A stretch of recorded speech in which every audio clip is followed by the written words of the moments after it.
உணர்ச்சியுள் ஆகிழை மேல் அன்பு போல உணர்ச்சியுள் ஆங்கே ஒடுங்க வல்லாருக்கு உணர்ச்சி இல்லாது குலாவி உலாவி அனைத்தலும் இன்பமது இதுவாமி என்று பேசுகிறார்.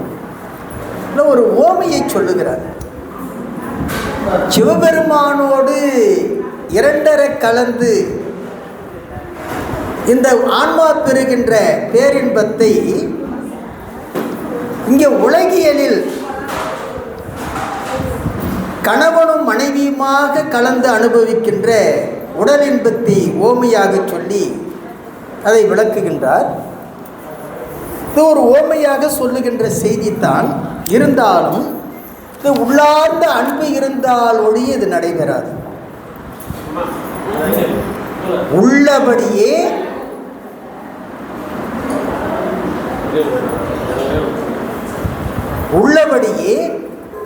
அன்பு மிகுந்து இருந்தால் அந்த கணவனும் மனைவியும் கூடுகின்ற கூட்டத்தில் தன்னை இழந்து நிற்பது போல சிவபெருமானிடத்தில் தன்னை இழந்து நிற்க வேண்டும். அதைத்தான் இங்கே சொல்லுகிறார். புணர்ச்சியுள் ஆயிழை மேல் அன்பு போல பெண்டீரோடு அனுபவிக்கின்ற அந்த இன்பத்தில்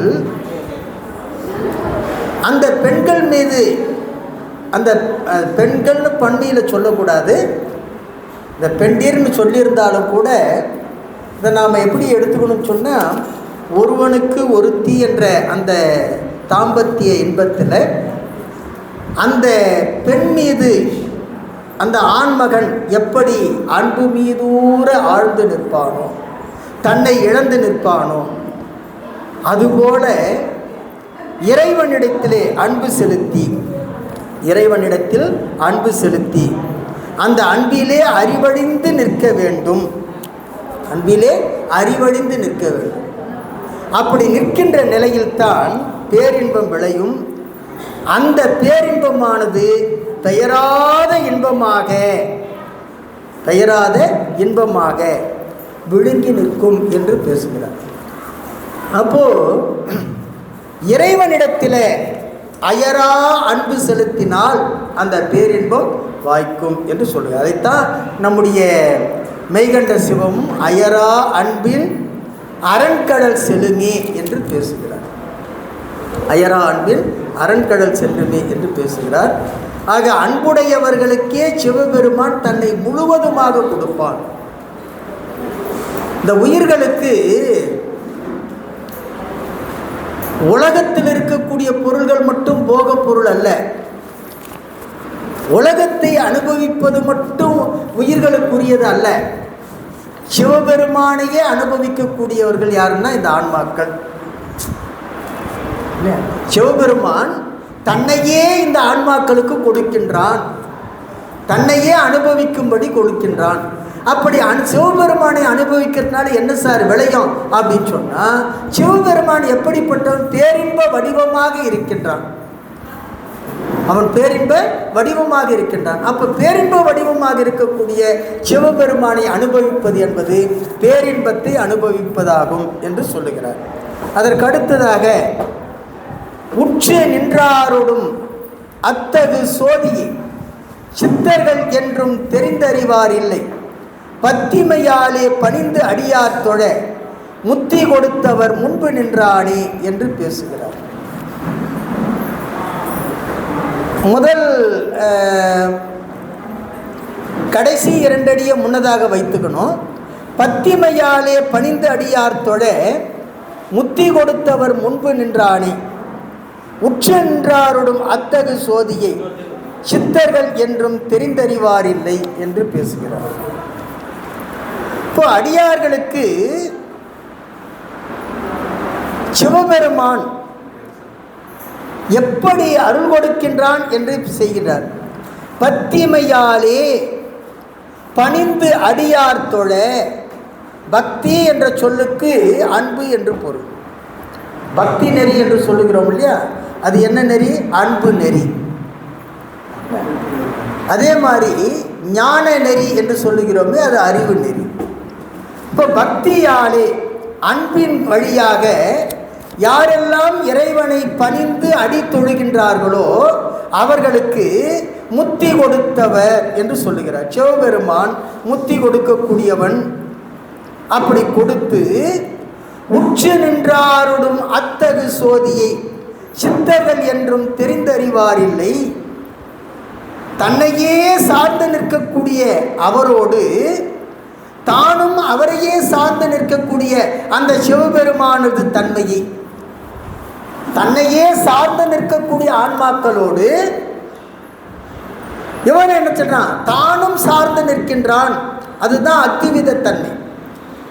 சுத்த அத்விதம்னு பேரு. சுத்த அத்விதம். அத்விதம் சொன்னா என்ன பொருள்?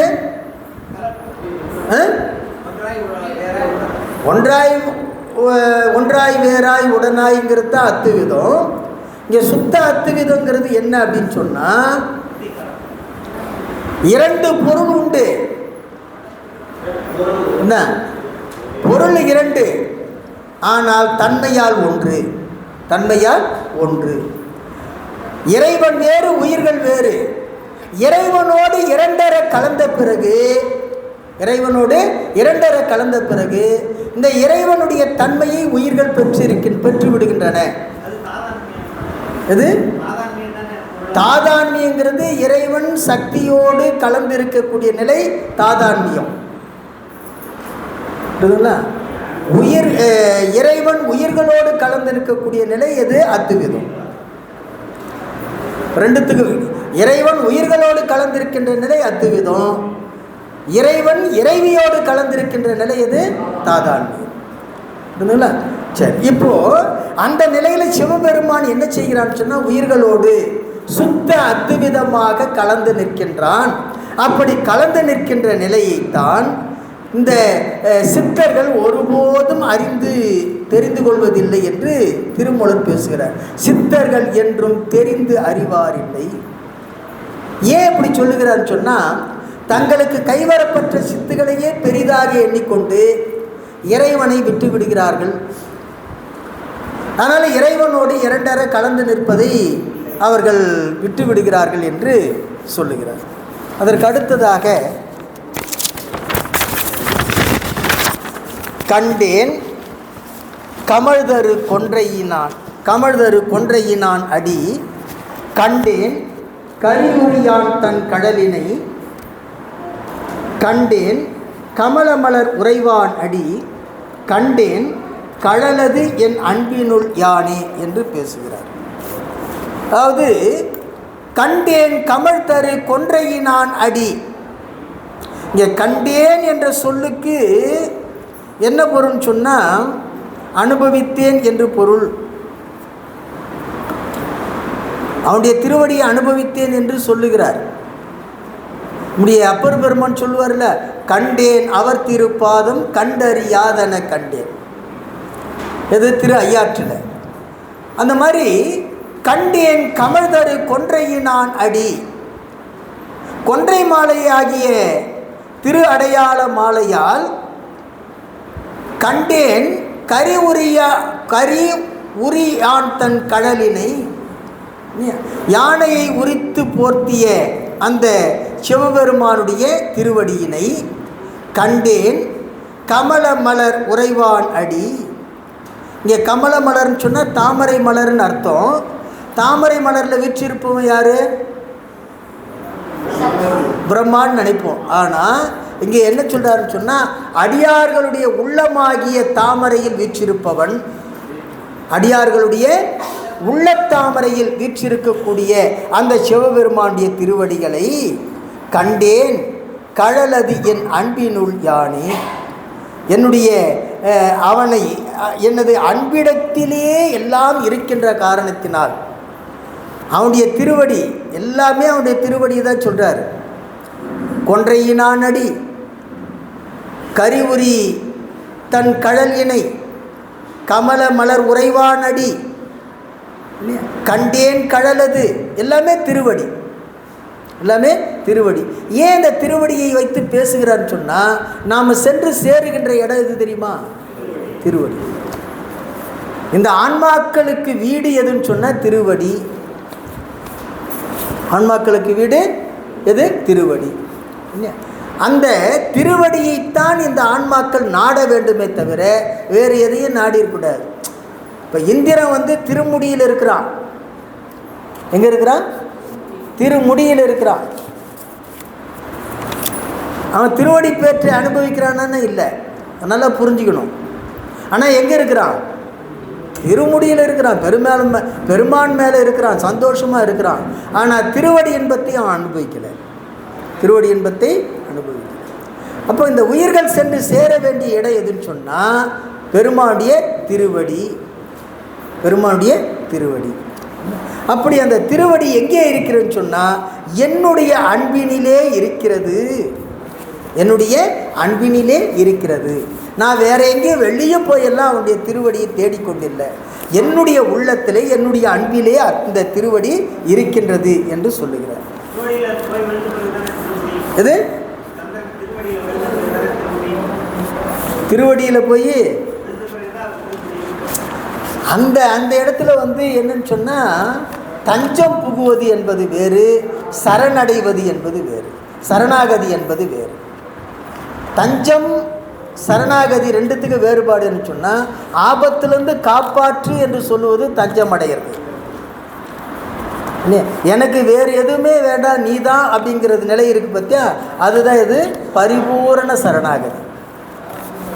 ஆகவே தட்சனுடைய சாபத்திலிருந்து காப்பாற்றுன்னு சொல்லி தஞ்சம் அடைந்தானே தவிர எனக்கு திருவடி இன்பத்தை கூடுன்னு சொல்லி அவன் போய் காலில் விழலை.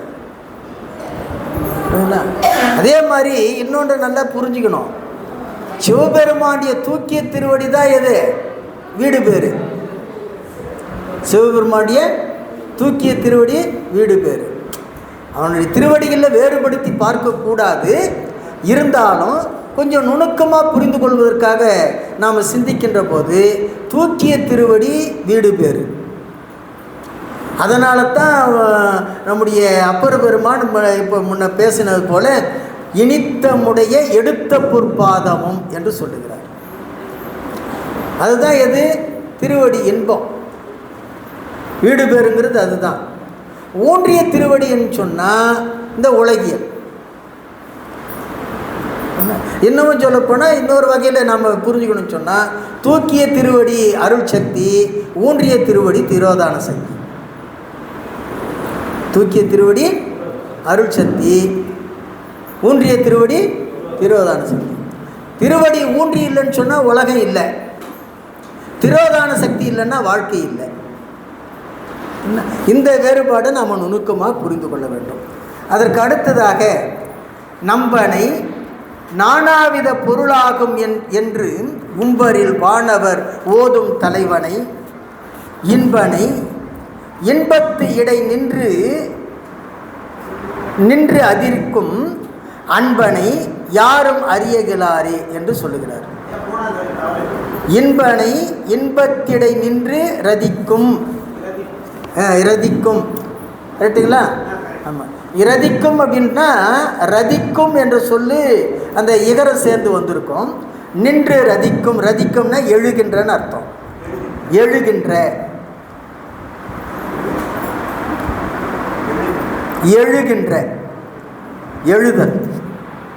இப்போ நம்பனை, நம்பன் அப்படின்னு சொன்னால் விரும்பக்கூடியவன் அர்த்தம், விரும்பத்தக்கவன் அர்த்தம். பெருமானை நம்பன் என்று சொல்லுவதற்கு காரணம் என்னன்னு சொன்னால் கடவுளே இல்லைன்னு சொல்கிறவங்க கூட பெருமானை விரும்புகிறான்னு அர்த்தம். கடவுளே இல்லைன்னு சொல்கிறவங்க கூட அவன் என்ன பண்ணுறான்? கடவுளுங்கிற வார்த்தையை சொல்லி அவன் இல்லைன்னு சொல்லி தான் சொல்லிக்கிட்டு இருக்கிறான். இப்போ அவன் கூட பெருமானை ஏதோ ஒரு வகையில் நினைக்கிறான்னு அர்த்தம். இல்லைன்னு சொல்கிறதுக்காவது நினைக்கணும்ல. ஒரு பொருள் இல்லைன்னு சொல்கிறதுக்காவது அந்த பொருளை நினைச்சாதானே இருக்குதா இல்லையான்னு சொல்ல முடியும். முதல்ல நினைக்கணும் இல்லையா? அந்த நினைக்கின்ற நிலையில் இருப்பவன் தான் யார்? நம்பன். எல்லாராலும் விரும்பக்கூடியவன். நானாவித பொருளாகும் என்று உம்பரில் வானவர் ஓதும் தலைவனை. இந்த சிவபெருமான் தான் தேவர்கள் எல்லாரும் என்ன செய்கிறான்னு சொன்னால் இறைவன் பலவாக எல்லாமாக இருக்கக்கூடியவன், நானாவித பொருளாக இருக்கக்கூடியவன் யார்? சிவபெருமான் என்று தேவர்கள் எல்லாம் சொல்லி போற்றப்படுபவன். அப்படிப்பட்டவன் தலைவனை, இன்பனை, இன்பத்து இடை நின்று ரதிக்கும் அன்பனை, இன்பப் பொருளாக இருக்கக்கூடியவனை, அந்த பொருளிலே நின்று எழுகின்ற இன்பமாகவும் விளங்கக்கூடியவனை, அன்பனை யாரும் அறியகிலாரே. அன்பிலே விளங்கக்கூடிய அந்த சிவபெருமானை அன்புடையவர் அல்லாது மற்றவரால் அறிந்து கொள்ள முடியாது என்று சொன்னார். இப்போ யார் அன்புடையவர்களோ அவர்கள் தான் அவனை அறிந்து கொள்ள முடியும் என்று பேசுகிறார். அதற்கு அடுத்ததாக, முன்பு பிறப்பும் இறப்பும் அறியாதார் அன்பில் இறைவனை யாம் அறிவோம் என்பர், இன்பப் பிறப்பும் இறப்பும் இலார் நந்தி அன்பில் அவனை அறியகிலாரே என்று பேசுகிறார். அதாவது சிவபெருமானிடத்து அன்பு செய்து அவனை அடைவோம் என்ற துணிவினர் யாருக்கு வரும் தெரியுமா? இனி பிறப்பு இறப்பு என்பது நமக்கு வேண்டவில்லை, தேவையில்லை என்று யார் ஒரு முயற்சியோடு பெருமானை முழுமையாக பற்றி நிற்கிறார்களோ அவர்களால் தான் சிவபெருமானை அன்பால் அடைவோம் என்ற துணிவு உடையவர்கள். அவர்களுக்கு என்ன கிடையாது? இனி பிறப்பும் கிடையாது, இறப்பும் கிடையாது. இன்ப பிறப்பும் இறப்பும் இல்லா நந்தி அன்பில் அவனை அறியகிலாரே என்று பேசுகிறார். அப்போ பிறப்பு இறப்புகள் இல்லாமையின் காரணமாக, பிறப்பு இறப்புகள் இல்லாமையின் காரணமாக பிறந்து இறந்து இந்த உலகத்தில் உழலக்கூடிய நிலையை அவர்கள் கடந்து விடுகிறார்கள். அவர்கள் அன்பு செய்து இறைவனை அடைந்து விடுகிறார்கள். மற்றவர்கள் அவனை அன்பில் அறியகிலாரே என்று பேசுகிறார். இறப்பும் பிறப்பும் இல்லாத அந்த பெருமானை அன்பில் அவனை அறியகிலாரே என்று சொல்கிறார். அன்பு உடையவர்கள் அறிந்து கொள்கிறார்கள், அன்பு இல்லாதவர்கள் அவனை அறிய மாட்டாதவராகிறார்கள் என்று பேசுகிறார்.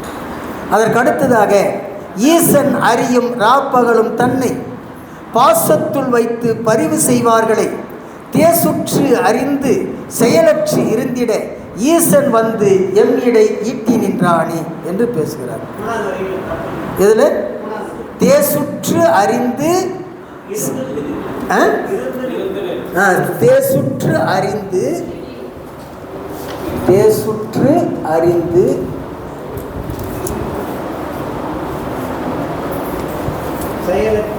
செயலற்று இருந்திடல், இருந்திட, இருந்திடில் இல்லை, இருந்திட.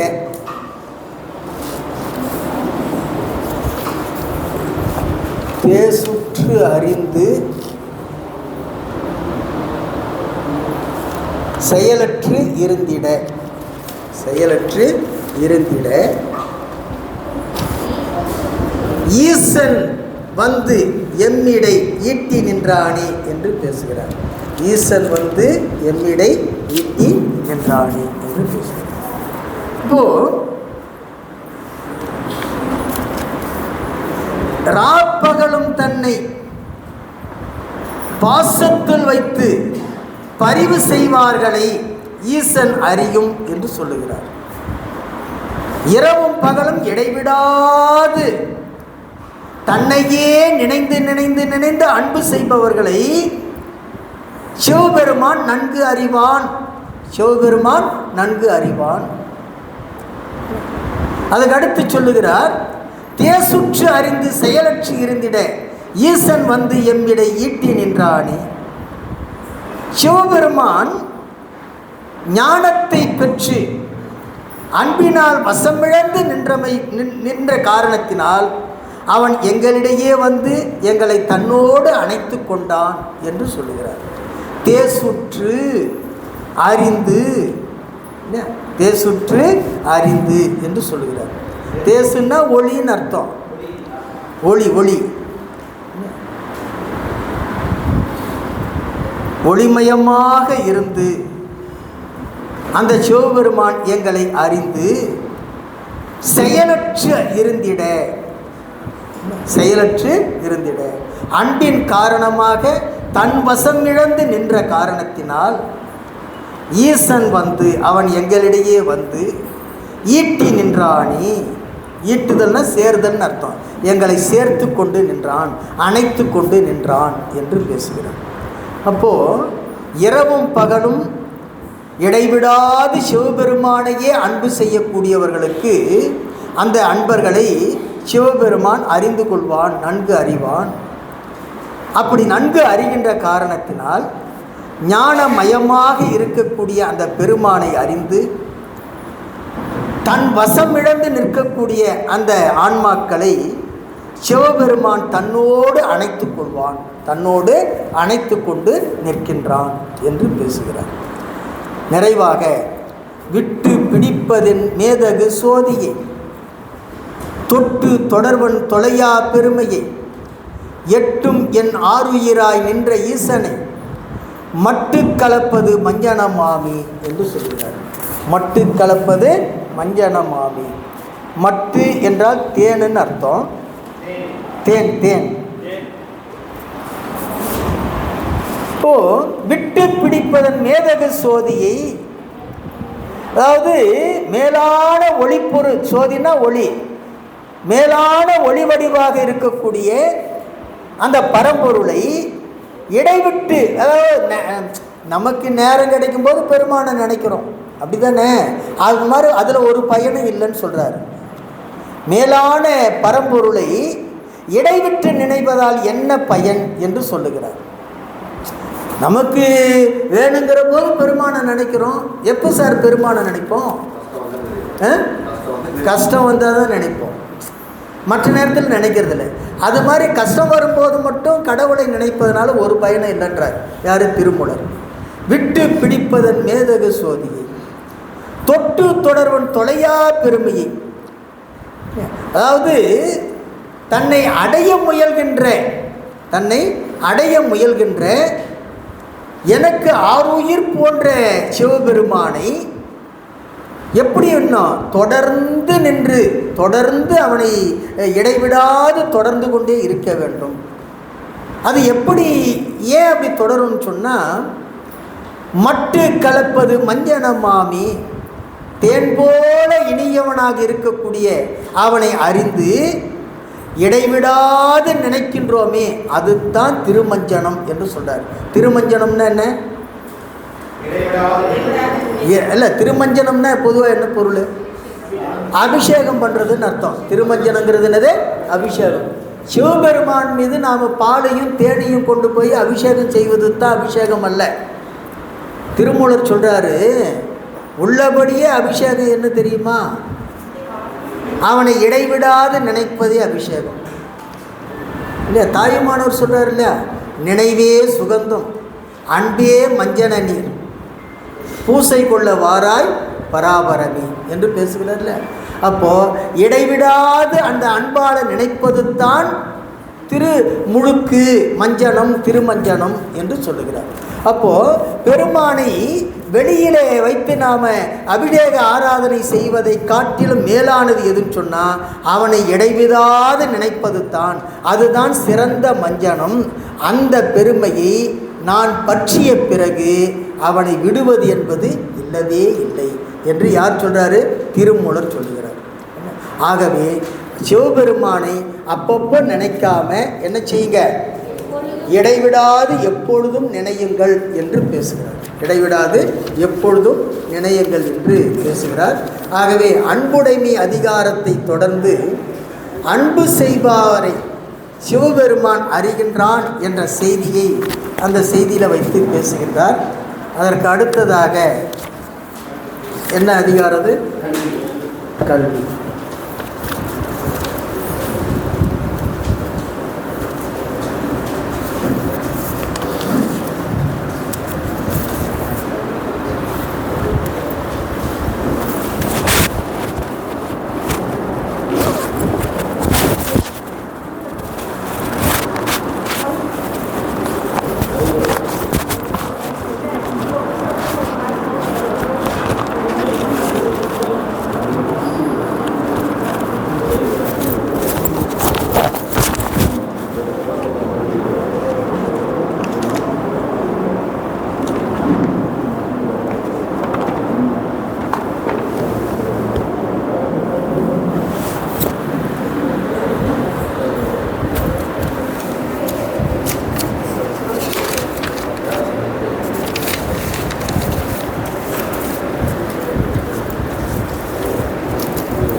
அடுத்தது கல்வி.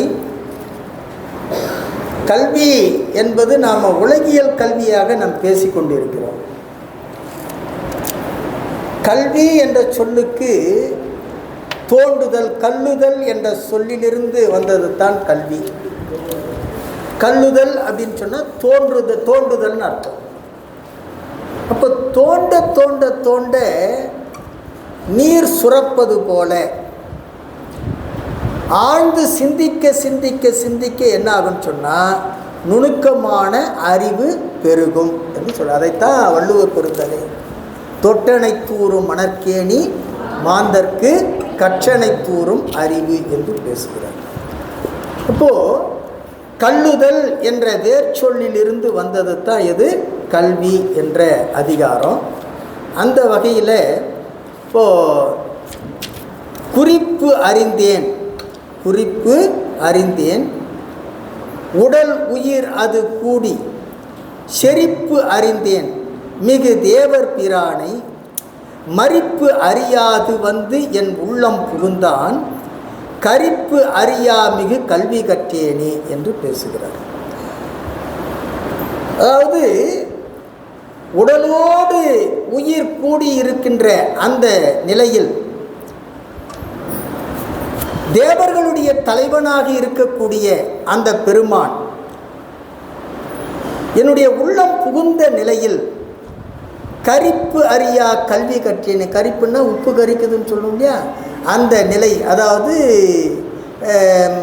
தெளிவான கல்வியை கற்றேனே என்று பேசுகிறார். அதற்கு அடுத்ததாக கற்றறிவாளர் கருதிய காலத்து கற்றறிவாளர் கருத்தில் ஓர் கண்ணுண்டு, கற்றறிவாளர் கருதி உரை செய்யும் கற்றறி காட்ட கயல் உள ஆக்குமே என்று பேசுகிறார். இப்போது இறைவனை உணர்ந்து கற்கின்ற கல்வி, அந்த கல்வி கற்றறிவாளர் கருதிய காலத்து கற்றறிவாளர் கருத்தில் ஓர் கண்ணுண்டு. அந்த கல்வி கற்றவர்களுக்கு கற்கின்ற போதே ஒரு நோக்கம் இருக்க வேண்டும். கற்கின்ற போது ஒரு நோக்கம் இருக்க வேண்டும். அந்த நோக்கம் முழுமையடைய வேண்டும் சொன்னால் வேறு எந்த சிந்தையும் இல்லாது ஒருந்த மனத்தோடு கல்வி கற்க வேண்டும். அப்படி கற்றறிவாளர் கருதி உரை செய்யும் கற்றறி காட்ட கயல் உள ஆக்குமே என்று பேசுகிறார். அப்புறம் சிறந்த கல்வி அறிந்தவர்கள் அவர்கள் கற்று அறிந்து அவர்கள் செய்கின்ற சொல்லுகின்ற அந்த உரையானது தெள்ள தெளிவான ஒரு செயலை நமக்கு விளக்கத்தை காட்டும் என்று பேசுகிறார். நிற்கின்ற போதே நிலையுடையான் கடல் கற்கின்ற செய்மின் கழிந்து அரும் பாவங்கள் சொற்குன்றல் இன்றி தொழுமின் தொழுத பின் மற்ற ஒன்று இல்லாத மணிவிளக்கு ஆமே என்று சொல்லுகிறார். இந்த உலகத்தில் இருக்கின்ற போதே நிலை பெற்று விளங்கக்கூடிய அந்த சிவபெருமானுடைய திருவடியை அடைகின்ற கல்வியை கற்பதை செய்யுங்கள்.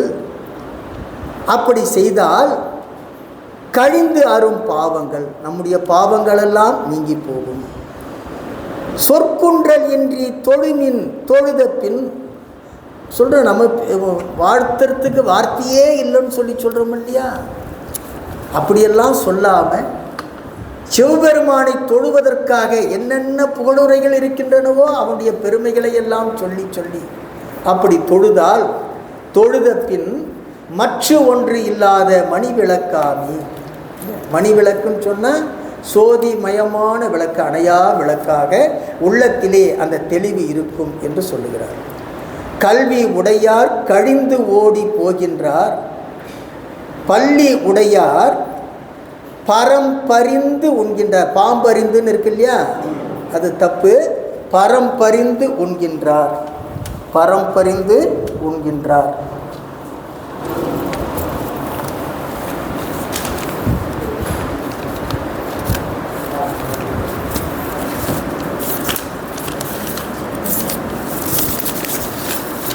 நிறைய எழுத்துப்பிழை வரும். அதுதான் பாம்பறிந்து உண்கிறார், என்ன பொருளில் பிரிண்ட் பண்ணியிருக்காங்கன்னே தெரியல. அது பாம்பறிந்து உண்கின்றார் அப்படின்னு சொல்லி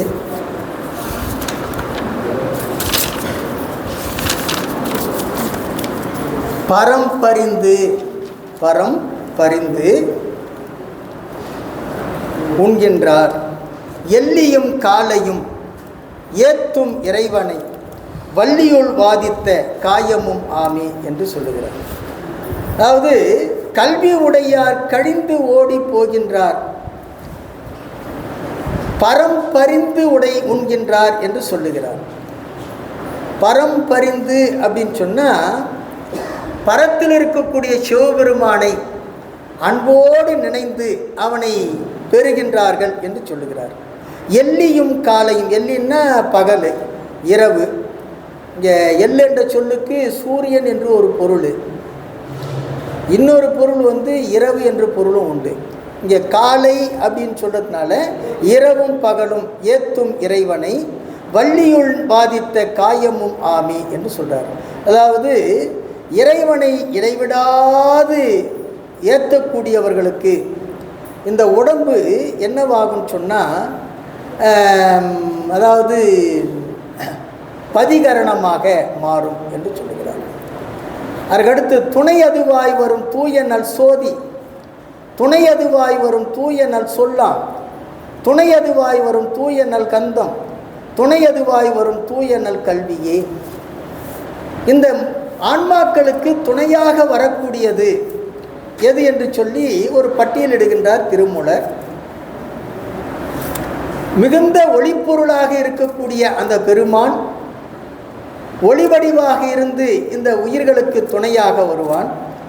அதுக்கடுத்தது அவனுடைய சொல் வாக்கு துணையாக வரும், வாசம் துணையாக வரும், அதுபோல நாம் படித்த நல்ல கல்வியும் துணையாக வரும் என்று பேசுகிறார். அதற்கு அடுத்ததாக நூல் ஒன்று பற்றி நுனியேற மாட்டாதார் பால் ஒன்று பற்றினால் பண்பின் பயன் கெடும், கோல் ஒன்று பற்றினால் கூடா பறவைகள் மால் ஒன்று பற்றி மயங்குகின்றார்களே என்று பேசுகிறார். நூல் ஒன்று பற்றி நுனியேற மாட்டாதார் பால் ஒன்றி பற்றின் பண்பின் பயன் கெடும், கோல் ஒன்று பற்றினால் கூடா பறவைகள் மால் ஒன்று பற்றி மயங்குகின்றார்களே என்று பேசுகிறார்.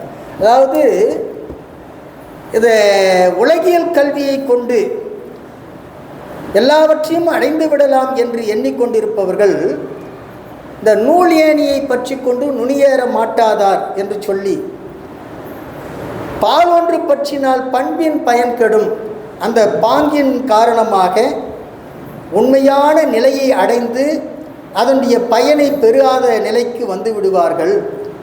ஆகவே உலகியல் கல்வி என்பது ஒருபோதும் முழுமையாகாது.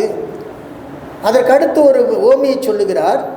நாம் தானியத்தை உலர்த்தி வச்சிருக்கிறோம், பல பறவைகள் அதை உண்ண நேரிடும். அந்த நேரத்தில் ஒரு கொம்பு நாம் அங்கே வச்சு பிடிச்சிட்டு இருந்தோம்னா பறவைகள் என்ன ஆகாது, வராது. அதை ஒரு ஓமையாக சொல்லி இந்த மயக்கத்தை தரக்கூடிய இந்த ஐம்புலன்கள் பயப்படுகின்ற அந்த உலகியல் கல்வியின் காரணமாக நாம் இங்கேயே இருக்கின்றோம். இதையெல்லாம் இந்த ஐம்புலன்கள் மயக்கக்கூடாது என்று சொன்னால் கோல் ஒன்றை பற்றி இருப்பது போல பெருமானுடைய அந்த திருவடியை பற்றி அந்த திருவடிக்கான கல்வியை கற்க வேண்டும் என்று சொல்லுகிறார். ஆய்ந்து கொள்வார்க்கு அரண் அங்கே வெளிப்படும், தோய்ந்த நெருப்பு அது தூய்மணி சிந்திடும், ஏய்ந்த இளமதி எட்ட வல்லார்கட்கு வாய்ந்த மனம் மல்கு நூல் ஏணி ஆமே என்று பேசுகிறார். ஆய்ந்து ஆய்ந்து கற்கக்கூடியவர்களுக்கு அரண் அங்கே வெளிப்படும், சிவபெருமான் அங்கே வெளிப்பட்டு தோன்றுவான். அது மட்டுமல்ல, தோய்ந்த நெருப்பு அது தூய்மணி சிந்திடும், சோதி மயமாக இருக்கக்கூடிய அந்த சிவபெருமான் இந்த அடியார்களுடைய உள்ளத்திலே மணி போன்று விளங்கிடுவான். ஏய்ந்த இளமதி எட்ட வல்லார்கட்கு வாய்ந்த மனம் மல்கு நூல் ஏணியாமே. இளமதியை சூடி இருக்கக்கூடிய அந்த சிவபெருமானை அடைய வல்லவர்களுக்கு மனம் இருக்கிறதே, அந்த மனம் நூல் ஏணி போன்று அவர்களுக்கு துணை செய்யும் என்று சொல்லுகிறார். அப்படின்னா என்ன அர்த்தம்? அங்கு இங்கு சிதைந்து செல்லுகின்ற மனத்தை ஒருமுகப்படுத்த வேண்டும் என்று சொல்லுகிறார். அப்படி ஒருமுகப்படுத்தினால் அது நூலேணியாகும் என்று சொல்லுகிறார். வழித்துணையாய் மருந்தாய் இருந்தார் முன் கழித்துணையாம் கட்சியில்லாதவர் சிந்தை ஒளித்துணையாம் உம்பராய் உலகு ஏழும் வணித்துணையாம் பெருந்தன்மை வல்லானே என்று சொல்லுகிறார். அதாவது வழித்துணையாக இருக்கக்கூடியவன், மருந்தாக இருக்கக்கூடியவன், கட்சியில்லாதவர் சிந்தை ஒளித்துணையாக இருக்கக்கூடியவன். சிவபெருமான் கற்றறிந்தவர்களுக்கு கடித்துணை மேலான துணையாக இருப்பவன், வழித்துணையாக இருப்பவன், மருந்தாக இருப்பவன். ஆனால் கட்சியில்லாதவர்களுக்கு அவர்களுடைய சிந்தையில் புகாதாராக இருப்பவன், சிந்தை ஒளித்துணையாய் உம்பராய் உலகு ஏழும் வழித்துணையாய் பெருந்தன்மை வல்லானே. ஆக கற்றவர்களுக்கு வழித்துணையாக என்றும் நிலைத்து நிற்கக்கூடியவன் சிவபெருமான் என்று பேசுகின்றார். பற்று அது பற்றின் பரமனை பற்றுமின் முற்ற அது எல்லாம் முதல்வன் அருள் பெறின் கிற்ற விரையின் கிளர் ஒளி வானவர் கற்றவர் பேரின்பம் உற்று நின்றாரே என்று பேசுகிறார். பற்று அது பற்றின் பரமனை பற்றுமின் என்று சொல்லுகிறார். எதையாவது பற்ற வேண்டும் என்று எண்ணினால் சிவபெருமானை பற்றுங்கள். ஏன் என்று சொன்னால் முற்று அது எல்லாம் முதல்வன், அதுதான் முழுமையானது, முற்று பெற்றது. அந்த முதல்வனுடைய அருளை பெற்றுவிட்டால் கிற்ற விரையின் கிளர் ஒளி வானவர் கற்றவர் பேரின்பம் உற்று நின்றாரே. அந்த அருளை பெறுகின்ற நிலையில தேவர்களுக்கும் மேலான இன்பத்தை, அந்த பேரின்பத்தை அடைந்து நிற்கலாம் என்று சொல்லுகிறார். கடலுடையான் மலையான் ஐந்து பூதத்து உடலுடையான் பல ஊழிதோறும் ஊழி அடல்விடை ஏறும் அமரர்கள் நாதன் இடமுடையார் நெஞ்சத்து இருந்தானே என்று பேசுகிறார். கடலாகவும் மலையாகவும் ஐம்பூதங்களின் வடிவாகவும் இருக்கக்கூடியவன், ஊழிதோறும் விடைமேல் ஏறி வரக்கூடியவனுமாக இருக்கக்கூடிய தேவர்களின் தலைவனாக இருக்கின்ற அந்த பெருமானை யார் ஒரு நம்முடைய நெஞ்சத்து உள்ளே இடம் கொடுத்து வைத்திருக்கின்றார்களோ அவர்களுடைய உள்ளத்தில் நீங்காது இருப்பான் என்று பேசுகின்றார். இப்படி கல்வியினுடைய சிறப்பை சொல்லி அதற்கு அடுத்ததாக கேள்வி கேட்டு அமைதல், அதாவது கேள்வி செல்வம் என்று வள்ளுவ பெருந்தகை வைத்திருக்கிறார்ல, அதுபோல கல்லாதவர்களும் பிறரிடத்தில் கேட்டு அமைகின்ற செய்தியை அடுத்த அதிகாரத்தில் சொல்லுகிறார். அறம் கேட்டும் அந்தணர் வாய்மொழி கேட்டும் மரம் கேட்டும் வானவர் மந்திரம் கேட்டும் புறம் கேட்டும் பொன்னுரை மேனி எம் ஈசன் திறம் கேட்டும் பெற்ற சிவகதி தானி என்று பேசுகிறார். செல்வத்துள் செல்வம் செவிச்செல்வம் அச்செல்வம் செல்வத்துள் எல்லாம் தலை என்று சொல்லுகிறார் வள்ளுவ பிறந்தகை. அப்போது நாம் கற்சிலனாயினும் கேட்க அகுது ஒருவர்க்கு ஒர்க்கத்தின் ஊற்றாம் துணை என்கிறார். படிக்கவில்லை என்றாலும் சொன்ன படித்தவர்கள் சொல்கின்ற நல்ல செய்தியை கேட்டு நடந்து கொண்டால் அது நமக்கு வழுக்குகின்ற நிலத்திலே ஒரு ஊன்றுகோல் போல துணை செய்யும் என்று சொல்லுகிறார். அதைத்தான் இங்கே நம்முடைய திருமூலர் அறம் கேட்டும் அந்தணர் வாய்மொழி கேட்டும் மரம் கேட்டும் வானவர் மந்திரம் கேட்டும் புறம் கேட்டும் பொன்னுரை மேனியும் ஈசன் திறம் கேட்டும் பெற்ற சிவகதி தானே. சிவகதி என்பது எப்படி வாய்க்கிறது என்று சொன்னால் தர்மத்தை கேட்க வேண்டும், அறநூல்களை கேட்டு அறிய வேண்டும், அதுவும் அந்தணர் வாய்மொழியாக கேட்க வேண்டும். அந்தணர்னா ஐயர் என்ற பொருள் அல்ல, இல்லை, உயிர்களிடத்தில் பெருங்கருணையோடு விளங்கக்கூடிய அந்த சான்றோர்கள் வாய்மொழி கேட்க வேண்டும். அப்புறம் மரம் கேட்க வேண்டும், வானவர்களுடைய மந்திரத்தை, அதாவது இறைவனை போற்றுகின்ற மந்திரத்தை கேட்க வேண்டும். புறம் கேட்டும் புறம் கேட்டுன்னு சொன்னால் புறத்தையே கூட பெருமானுடைய பெருமையை கேட்டும் பொன்னுரை மேனியம் ஈசன் பொன் போன்று விளங்கக்கூடிய எம்முடைய சிவபெருமானுடைய திறத்தை அந்த அவனுடைய அரும்பெறல்களை கேட்டும் பெறுவது தான் சிவகதி என்று சொல்லுகிறார். தேவர் பிரான் தன்னை திவ்ய மூர்த்தியை யாவர் ஒருவர் அறிவார், அறிந்த பின் ஓதுமின் கேண்மின் உணர்மின், உணர்ந்த பின் ஓதி உணர்ந்தவர் ஓங்கி நின்றாரே என்று சொல்லுகிறார். தேவர்களுக்கு தலைவனாக இருக்கக்கூடிய அந்த திவ்ய மூர்த்தி சிவபெருமான், திவ்யம்னா இனிமைன்னு அர்த்தம் இல்லை, திவ்யமூர்த்தின்னு சொன்னால் இன்பப் பொருளாக இருப்பவன் அர்த்தம்.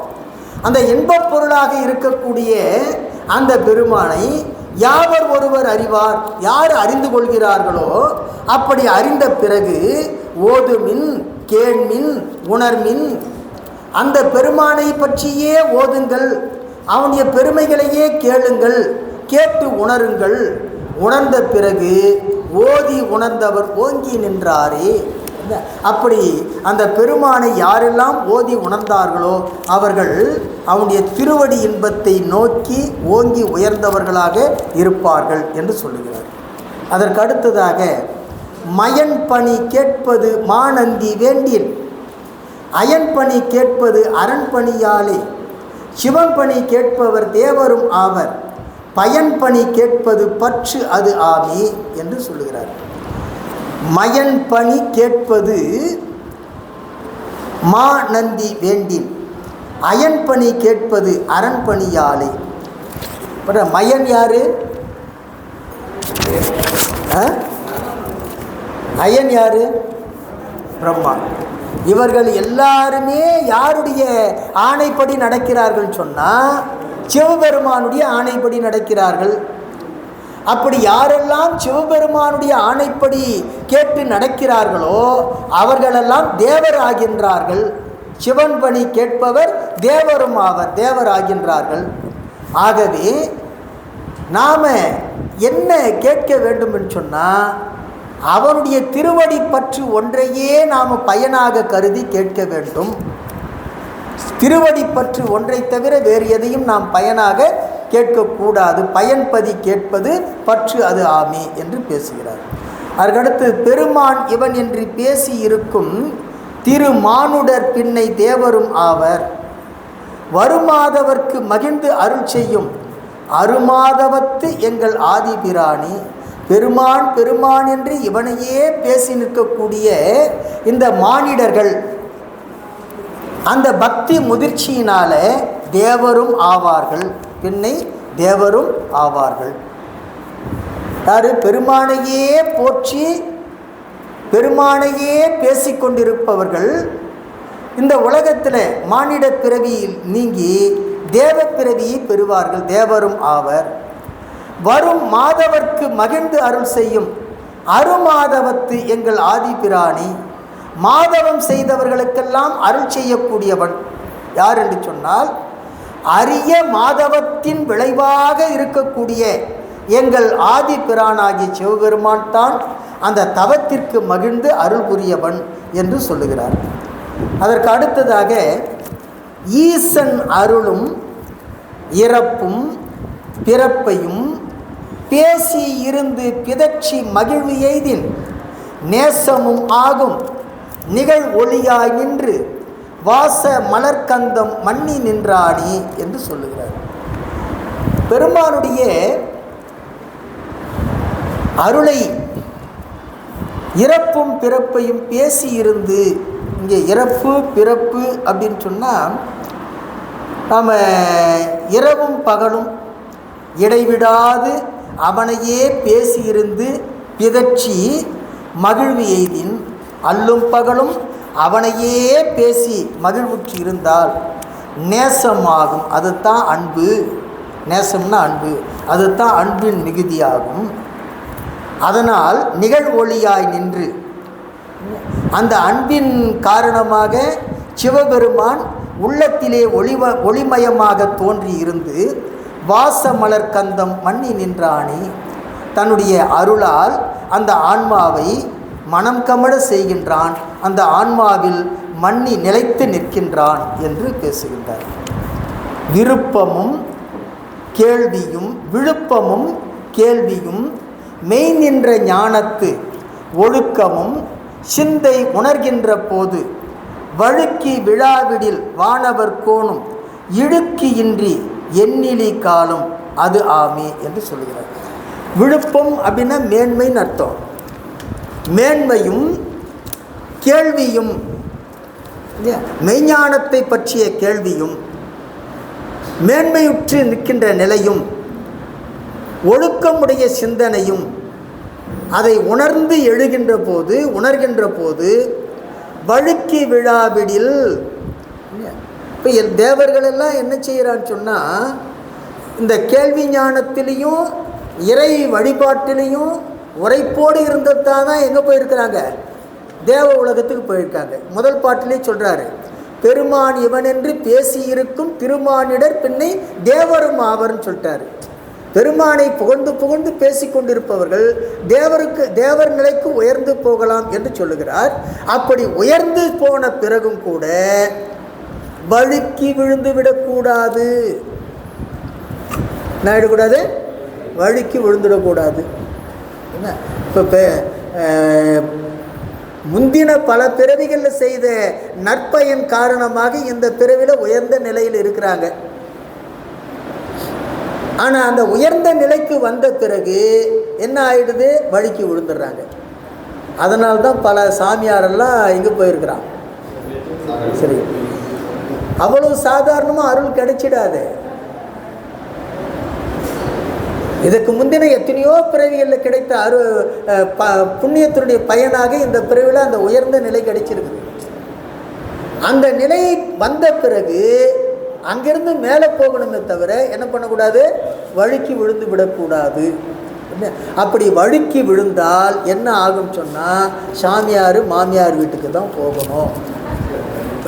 அதுதான் உலக நியதி. திருமூலர் சொல்கிறாரு, வழுக்கி விழாவிடில் வானவர் கோணும் இழுக்கு இன்றி எண்ணிலி காலம் அதுவாகும். தேவேந்திர நிலையில் இருக்கக்கூடியவன் அந்த நிலையிலேயே எண்ணிலி காலம் அவன் இருக்கலாம். அதற்கு மேலே இறைவனுடைய திருவடியும் பெற்று இன்புற்றிருக்கலாம் என்று சொல்லுகிறார். சிறியார் மணல் சோற்றில் தேக்கு இடுமா போல் செறிவால் அனுபோகம் சித்திக்கும் எண்ணில் குறியாதது ஒன்றை குறியார் தம்மை அறியாது இருந்தார் அவர் ஆவார் அன்றே. சிறியார் மணல் சோற்றில் தேக்கு இடுமா போல் செறிவால் அனுபோகம் சித்திக்கும் எண்ணில் குறியாதது ஒன்றை குறியாதார் தம்மை அறியாது இருந்தார் அவர் ஆவார் அன்றே என்று சொல்றார். இந்த ஒரு ஓமை இங்கே சொல்லுகிறார். எப்படி இருக்கணும்னு சொன்னால், இறைவனையே குறித்து நாம் எப்பொழுதும் இருக்கணும்.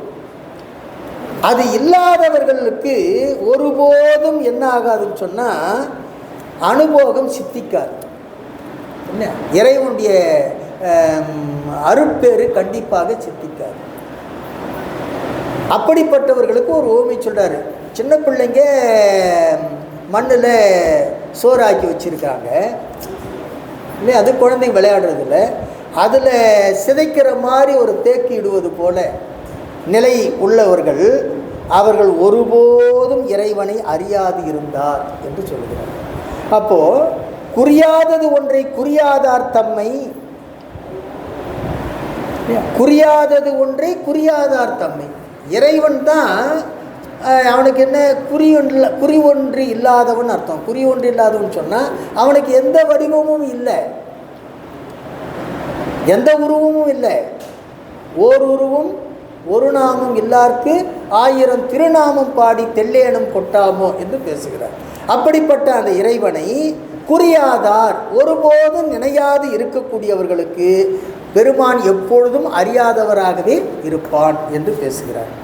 உறுதுணையாவது உயிரும் உடம்பும், உறுதுணையாவது உலகுறு கேள்வி, செறிதுணையாவது சிவனடி சிந்தை, பெருதுணை கேட்கின் பிறப்பில்லை தானே என்று பேசுகிறார். உறுதுணை ஆவது உயிரும் உடம்பும் யாருக்கு? இந்த ஆன்மாவுக்கு. அதுக்கப்புறம் உலகியல் கேள்வி, இது உறுதுணையாக இருக்கிறது. ஆனால் செறிதுணையாவது எது தெரியுமா? சிவனடி சிந்தை. சிவத்தையே நினைந்திருக்கக்கூடிய உள்ளம்தான் அவனுக்கு செறிதுணையாக, அதாவது உற்ற துணையாக இருப்பது. அப்படி அந்த துணையை பெற்றுவிட்டால் அதனால் என்ன பயன் தெரியுமா? பெருதுணை கேட்கின் பிறப்பு இல்லை தானே. அந்த துணை கிடைத்து விட்டால் நமக்கு என்ன கிடையாது? பிறப்பு என்பது இல்லை என்று சொல்லுகிறார். புகழ நின்றார்க்கும் புராணன் எம் ஈசன், இகழ நின்றார்க்கும் இடும்பைக்கு இடமா, மகிழ நின்று ஆதியை ஓதி உணரா, கடிய நின்றார்க்கு ஒரு கற்பசு ஆமே என்று பேசுகிறார். புகழ்ந்து புகழ்ந்து பேசக்கூடியவர்களுக்கும் பழமையானவனாக இருக்கக்கூடியவன் யாரு? எம்முடைய தலைவன். புராணம்னா பழமையானவன் அர்த்தம். இகழ நின்றார்க்கும் இடும்பைக்கு இடமா, யாரெல்லாம் இகழ்ந்து பேசுகிறார்களோ அந்த இகழ்ச்சிக்கு ஏற்றாற் போல பலனை கொடுக்கக்கூடியவன். மகிழ நின்று ஆதியை ஓதி உணரா, இதை புரிந்து கொண்டு மகிழ்வோடு ஆதியம் பெருமானாக இருக்கக்கூடிய அந்த பெருமானை ஓதியும் உணர்ந்தும் கொள்ளாது கடிய நின்றார்க்கு, காலத்தை கழிப்பவர்க்கு அவன் எப்படி இருப்பான்னு சொன்னா ஒரு கற்பசு ஆமே, கல்பசு போல இருப்பான், ஒரு பலனும் கிடைக்காது என்று சொல்லுகிறான். வைத்து உணர்ந்தான் மனத்தோடும் வாய் பேசி, ஒத்து உணர்ந்தான் உரு ஒன்றோடு ஒன்று ஒவ்வாது, அச்சு உழன்று ஆணி கலங்கினும் ஆதியை நச்சு உணர்ந்தார்க்கே நணுகளும் ஆமே. இங்கே நச்சுன்னு சொன்னால் விரும்பின்னு அர்த்தம். நச்சுன்னா விஷம்னு கிடையாது, இங்கே விரும்பி. வைத்து உணர்ந்தான் மனத்தோடும் வாய்ப்பேசி, ஒத்து உணர்ந்தான் உரு ஒன்றோடும் ஒன்று ஒவ்வாது, அச்சு உழன்று ஆணி கலங்கினும் ஆதியை நச்சு உணர்ந்தார்க்கே நணுகளும் ஆமே என்று சொல்றார்.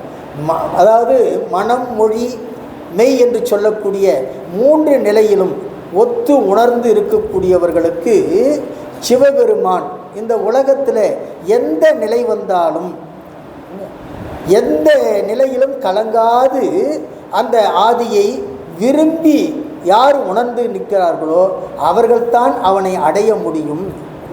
ஆக விரும்பாதவர்களுக்கு, அவனை நினையாதவர்களுக்கு ஒருபோதும் அவனை அடைகின்ற தன்மை வராது என்று இந்த கேள்வி கேட்டு அமைதல் அதிகாரத்தில் பெருமானுடைய புகழை கேட்டு பெருமானுடைய பெருமையை ஆன்றோர்கள் வாயிலாக கேட்டு அவனுடைய திருவடியையே சிந்தையில் நினைந்து வாழ வேண்டும்.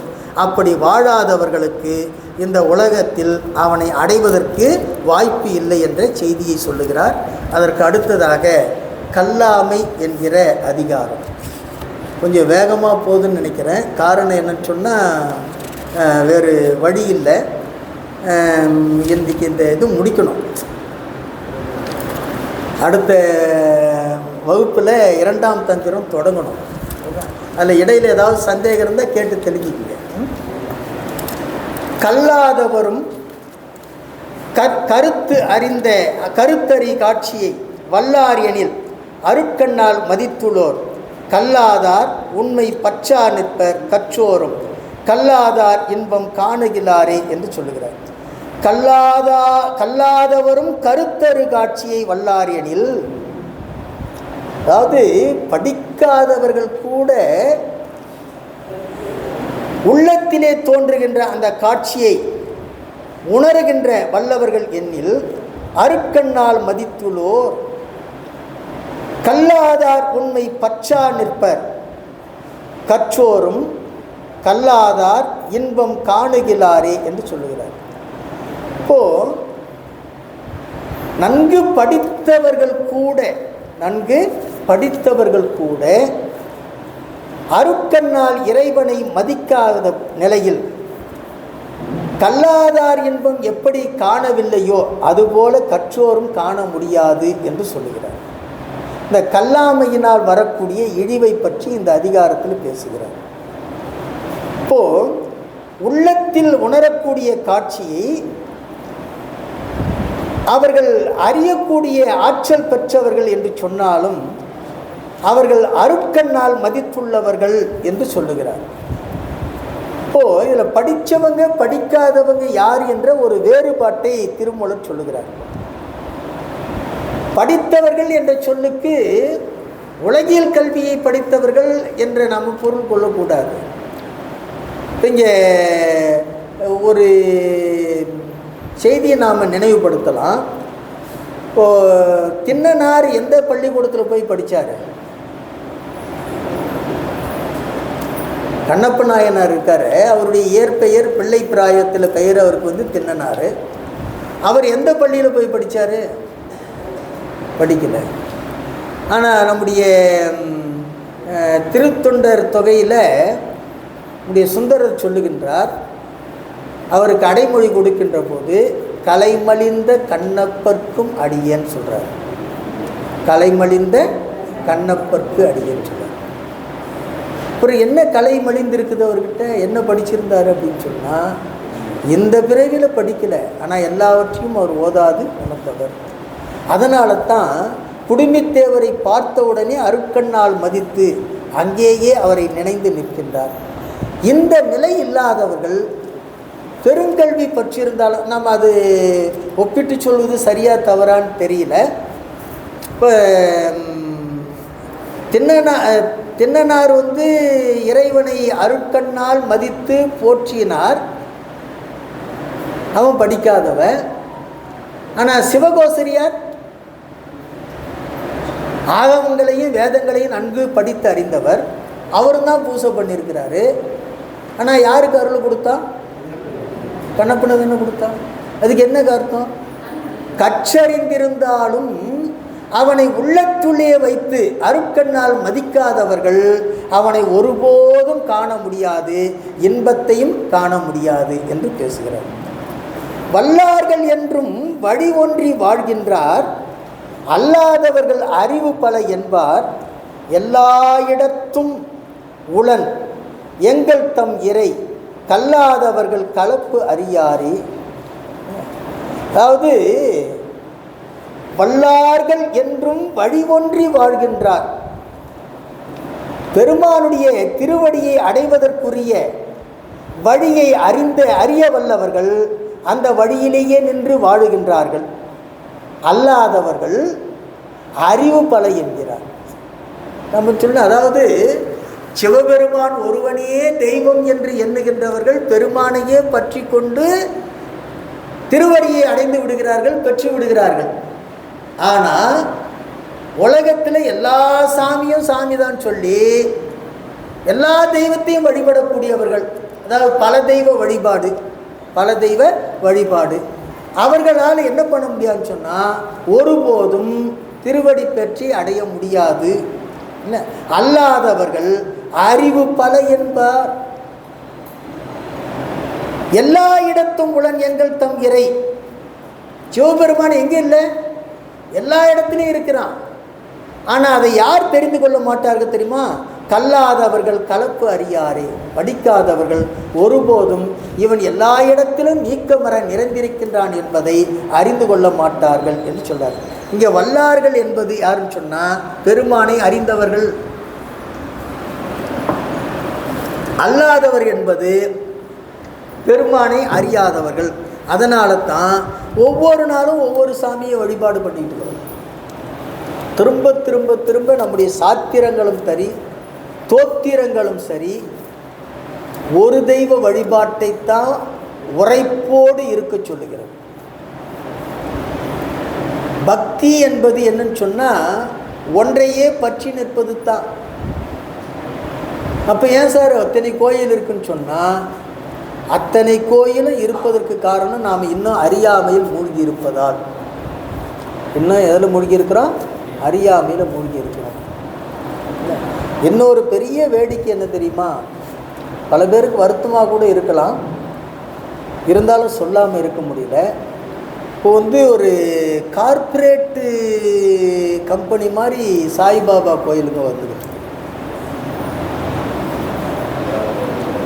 இந்த கார்ப்பரேட் கம்பெனின்னு சொல்கிறது கொஞ்சம் பல பேருக்கு வருத்தமாக கூட இருக்கும். அவரும் ஒரு அடியார், நான் அதில் குறை சொல்லலை.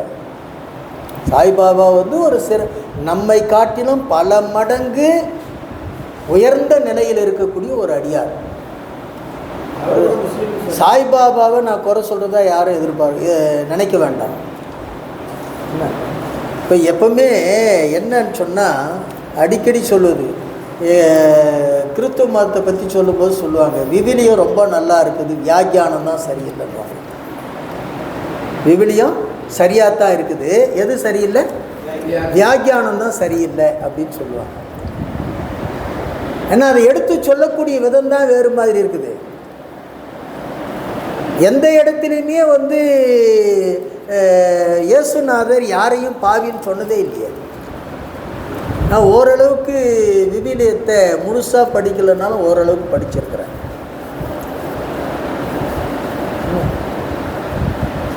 எந்த இடத்துலையுமே அவர் ஜபம் பண்ணுறது எப்படின்னு சொல்லி அவர் தான் சொல்லி கொடுத்துட்டு போய்க்கிறாரு. எப்படி இறைவனிடத்தில் பிரார்த்தனை பண்ணணும், ஜபம் பண்ணணும் சொல்லி, ஏன்னா ஒரு குரு இல்லையா, குரு சீடர்களுக்கு சொல்லி கொடுக்கணும். அந்த முறைப்படி தான் அவர் வாழ்ந்திருக்கிறார்.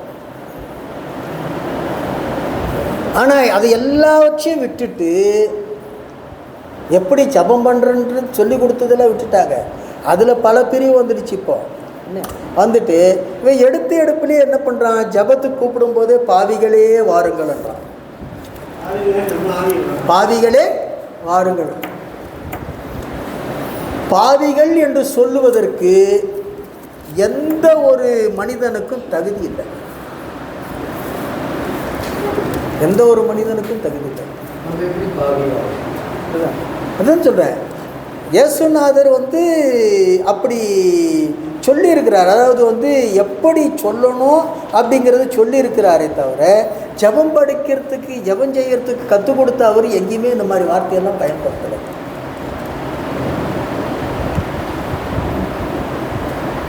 அதாவது பரமண்டலத்தில் இருக்கும் பரமபிதாவின் தான் சொல்கிறார். அவர் எந்த கடவுளை பற்றியும் பேரிட்டெல்லாம் சொல்லலை.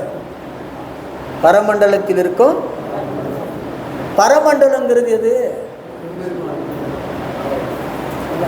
36 தத்துவங்களையும் கடந்து இருக்கக்கூடிய மண்டலத்துக்கு பேர் தான் என்னது? பரமண்டலம். அந்த பரமண்டலத்தில் இருக்கக்கூடிய தந்தை யாருன்னு சொன்னால் சிவபெருமான். ஆக இயேசுநாதர் சிவபெருமானுடைய பிள்ளை. சிவபெருமான் அனுப்பிய ஒரு அருளாளர். முகமது நபிகள் பெருமான் அனுப்பிய ஒரு அருளாளர். அதில் இப்போ இஸ்லாம் மதத்தில் இருக்கக்கூடிய அந்த தவறான கோட்பாடு,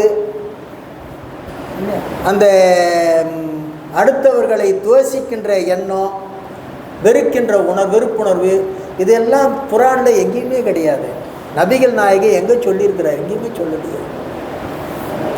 இவங்க 2 பேருமே மானிட பிறவி எடுத்து எப்படி வாழ வேண்டும் என்று வாழ்ந்து காட்டியவர்கள். ஆனால் அந்த 2 மதத்தை சார்ந்தவர்களும், இன்னும் சொல்லப்போனால் பைபிளும் குர்ஆனும் ஏறக்குறைய ஒரு 95 விழுக்காடு ஒரே மாதிரி தான் இருக்கும். பெயரெல்லாம் கூட அவன் டேவிடுன்னுவான், இவன் தாவூதுன்னுவான், அவ்வளோதான் வித்தியாசம்.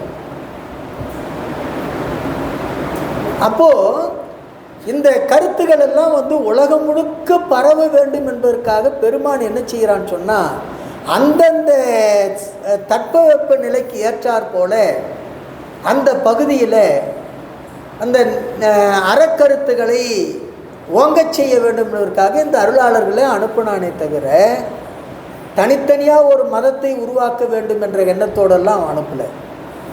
அது மதங்களாக உருவாகிய பிறகும் கூட அதெல்லாம் யாரை நோக்கி செல்லுகின்ற நெறியை காட்டுகிறதுன்னு சொன்னால், சிவபெருமான் ஒருவனை மட்டுமே நோக்கி செல்லுகின்ற நெறியை காட்டுகிறது. இதை உணர்ந்து கொள்ளாமல் தான் இஸ்லாமியர்களும் சரி, கிறிஸ்தவர்களும் சரி, இப்படி தவறான ஒரு அணுகுமுறையை பின்பற்றி கொண்டிருக்கிறார்கள். எது? ஆமாம், அது அப்படி தான் இருக்குது. ஆனால் யாரும் என்ன பண்ணுறதில்லைன்னு சொன்னால் அதையெல்லாம் ஏற்றுக்கொள்றதில்லை. ஒரு சிலர் ஏற்றுக்கொள்கிறார்கள். அங்கேயே எல்லாரும் மோசமானு சொல்லிட முடியாது. கிறிஸ்துவ மதத்திலும் சரி, இஸ்லாம் மதத்திலும் சரி, 100க்கு 100 எல்லாருமே மோசமான. அங்கேயும் உண்மை உணர்ந்தவர்கள் இருக்கிறார்கள், உண்மை உணர்ந்தவர்கள் இருக்கிறார்கள்.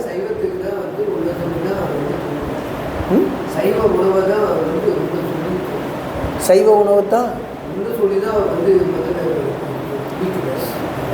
இருக்கலாம். இப்போ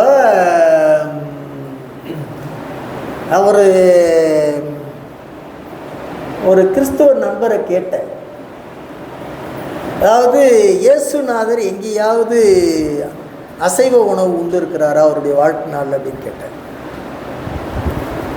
என்ன பைபிளில் இந்த 5 அப்பம் 2 மீன் பகிர்ந்து கொடுத்தாரு அப்படின்னு சொல்லி வருது இல்லையா, இந்த மலைப்பொழிவின் போது பகிர்ந்து கொடுத்தாருன்னு வருதே தவிர அவர் உண்டாருன்னு எந்த பைபிளையும் சொல்லலை.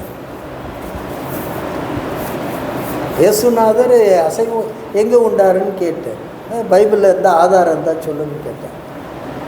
அவர் ஒரு செய்தியை சொன்னார், பஸ்கா பண்டிகைன்னு ஒரு பண்டிகை வருது, அந்த பண்டிகையில் எல்லாருமே அசைவம் சாப்பிடுவாங்க, அதனால் இயேசுநாதரும் உண்டிருக்கலாம் அப்படின்னு தான் சொன்னார், உண்டாருன்னு சொல்லலை.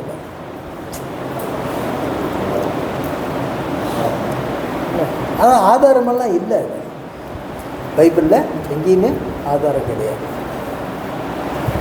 இப்போது வந்த அருளாளர்கள் அடியார்கள் அவர்களெல்லாம் மிகச்சரியாக இந்த உலகத்தை வழிநடத்த வேண்டும் என்பதற்காகத்தான் அவர்கள் வந்திருக்கிறார்களே தவிர அந்த செய்தியை உணர்ந்து கொள்ளாமல், இந்த அவுரங்கசீப்பு இந்த திருவாரூரில் ஒரு பேர் மறந்து போயிட்டேன், ஒரு இஸ்லாமியர் ஒரு 10 ஆண்டுகளுக்கு முன்னதாக திருத்தணியில் ஒரு சேக்கிழார் மாநாட்டுக்கு அவர் பேச அழைச்சார், முஸ்லீம். அவர் வேறு அவர் பேர் மறந்துட்டார். டாக்டர் உசேன் ஒருத்தர் இருக்கிறார், அவர் பாண்டிச்சேரி மருத்துவர் உசேன் சொல்லிட்டு, அவர் இல்லை இன்னொருத்தர், அவங்க உசேனும் வந்திருந்தார் அந்த மாநாட்டுக்கு. அவர் பேசும்போது சொன்னார், நான்லாம் ஒரிஜினல் முஸ்லீம் இல்லைன்னார். நானோ என்னுடைய மூதாதையர்களோ முஸ்லீம் இல்லை. அவுரங்கசீப்பு காலத்தில் அவர் வேடிக்கை சொன்னார், அவுரங்கசீப்பு காலத்தில் ஒரு கையில் கத்தியும் இன்னொரு கையில் குல்லாவும் வச்சுக்கிட்டு இதில் எது வேணும்னு கேட்டான். குல்லா வேணுமா எது வேணும்னு கேட்டான். கத்தி குத்துக்கு பயந்தவங்கெல்லாம் குல்லா எடுத்து மாட்டிக்கிட்டாங்க. செத்தாலும் பரவாயில்லன்னு சொன்னவங்க கத்தியால் குத்தப்பட்டு செத்தாங்க. இப்போ எங்களுடைய முப்பாட்டங்காலத்துலேயும் அதுக்கு முன்னாடி காலத்துலேயும் என்ன கத்திக்கு பயந்து குல்லாவை எடுத்து மாட்டினவங்க அவங்க வழியில் நான் பிறந்தனே தவிர நான் முஸ்லீம் இல்லைன்றான். அவர் அப்படியே சொல்கிறாரு. அப்போது இந்த மாதிரி தான் நம்முடைய நாட்டிலே இஸ்லாமியர்கள் ரொம்ப வெளிப்படையாக சொன்னார் அவர். அது பாராட்ட வேண்டிய விஷயம். இன்னொன்று சொல்லணும்னு சொன்னால், இப்போ எல்லோரும் சொல்லுவாங்க, இப்போ நீங்கள் சொல்கிறீங்கல்ல பரோஸ் அகமது என்ன குப்பம் முடியாது மேலாளம் பைரோஸ் அகமது தானே அவர் பேர், பைரோஸ் அகமது நல்லா பேசுகிறார். எனக்கு தெரிந்தவரும் கூட, என்ன அவருக்கு நல்ல அறிமுகமானவரும் கூட.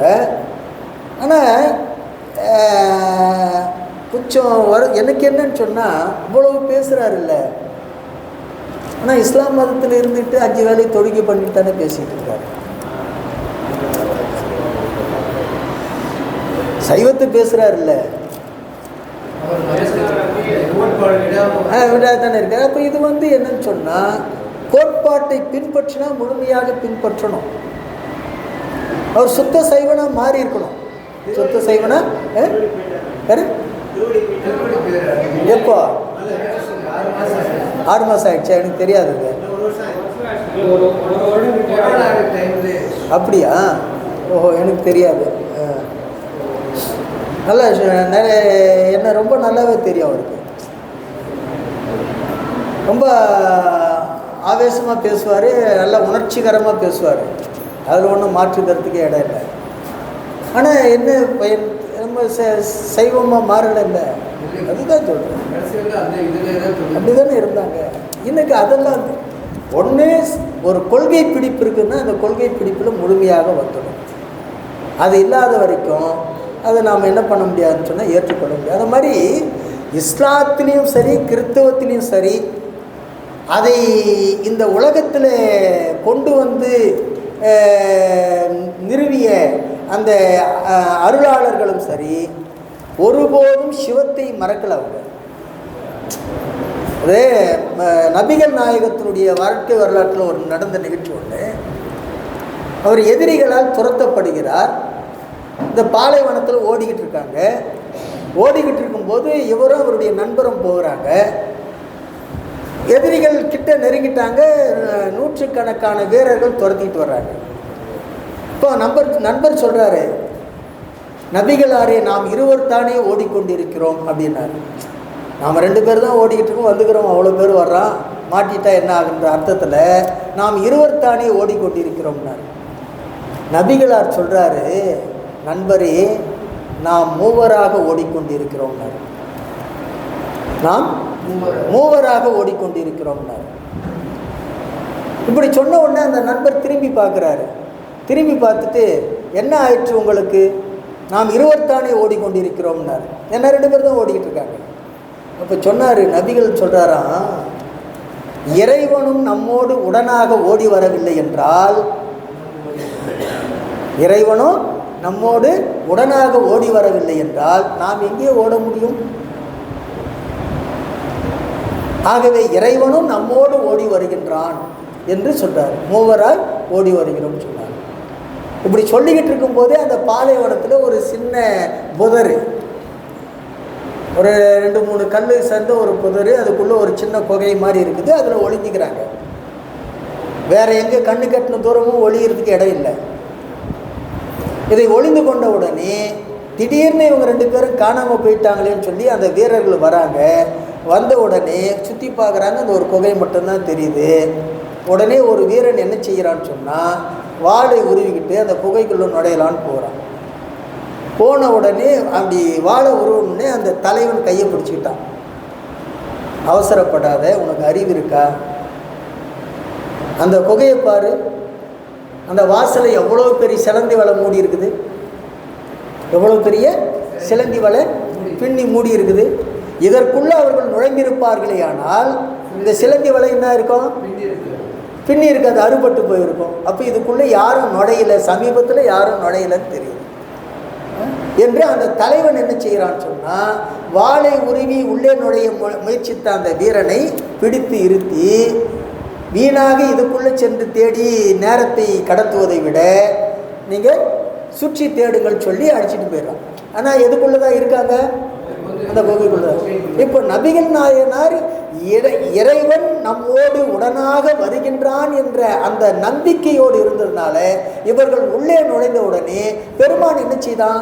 ஒரு பெரிய சிலந்தி வலையை அங்கே பின்னி வச்சுட்டான்.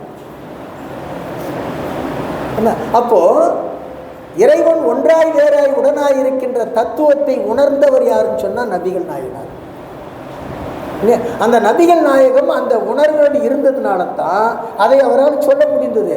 அது மட்டும் இல்லை, இஸ்லாம் மதத்துடைய கோட்பாடு என்ன தெரியுமா? அருவ வழிபாடு. அது எங்கிருந்து போனது? அவங்க அந்த ஒன்றை மட்டுமே வைத்துக்கொண்டு பேசிக்கிட்டு இருக்காங்க, அவ்வளவுதானே தவிர வேறு ஒன்றும் இல்லை. ஆகவே இன்றைக்கு இருக்கக்கூடிய அந்த மத உணர்வு மிக்கவர்களெல்லாம் உண்மையை உணராமல் சைவத்தையோ மற்றவர்களையும் இழிவுபடுத்தி கொண்டிருக்கிறாங்க. சரி, அதுக்கு அடுத்து போடுவோம். நில்லாமை நிலையை நில்லா நிலையை நிலையாக நெஞ்சத்து நில்லா குரம்பை நிலை என்று உணர்வீர்கள். எல்லா உயிர்க்கும் இறைவனே ஆயினும் கல்லாதார் நெஞ்சத்து காண ஒண்ணாதே என்று பேசுகிறார். நில்லா நிலையை நிலையாக நெஞ்சத்து, இந்த வாழ்க்கை நிலையில்லாதது என்பதை உணராமல் இது நிலையானது என்று உள்ளத்திலே உணர்ந்து கொண்டு, இந்த உடம்பு, குரம்பைன்னா உடம்புன்னு அர்த்தம், நில்லா குரம்பை, நிலையில்லாத இந்த உடம்பை நிலை என்று உணர்வீர்கள். இந்த வாழ்க்கை நிலையில்லாதது, இந்த உடம்பு நிலையில்லாதது. ஆனால் இதையெல்லாம் நிலை என்று எண்ணிக்கொண்டு இருக்கக்கூடிய உணர்வு உடையவர்களே, எல்லா உயிர்க்கும் இறைவனே ஆயினும், உயிர்கள் எல்லாருக்கும் இறைவன் ஒருவன் தான்.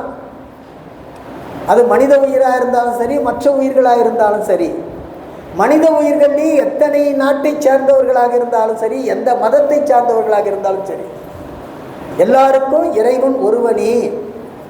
இருந்தாலும் இதை யாரு அறிந்து கொள்ள முடியாதுன்னு சொன்னா, கல்லாதார் நெஞ்சத்து காண ஒண்ணாதே. தெளிவான அறிவில்லாதவர்கள் இதை அறிந்து கொள்ள முடியாது என்று பேசுகிறார். கில்லேன் வினைத்துயர் ஆர்க்கும் அயலானேன், கல்லேன் அறநெறி கல்லா தகைமையின். அறியான்னு இருக்கும், அதை கல்லா தகைமையின், அறியான்றத கல்லான்னு மாற்றிக்குங்க. கல்லா தகைமையின் வல்லேன் வழங்கும் பொருளே மனத்தினுள் கல்லேன் கழிய நின்று ஆட வல்லேனே என்று பேசுகிறார்.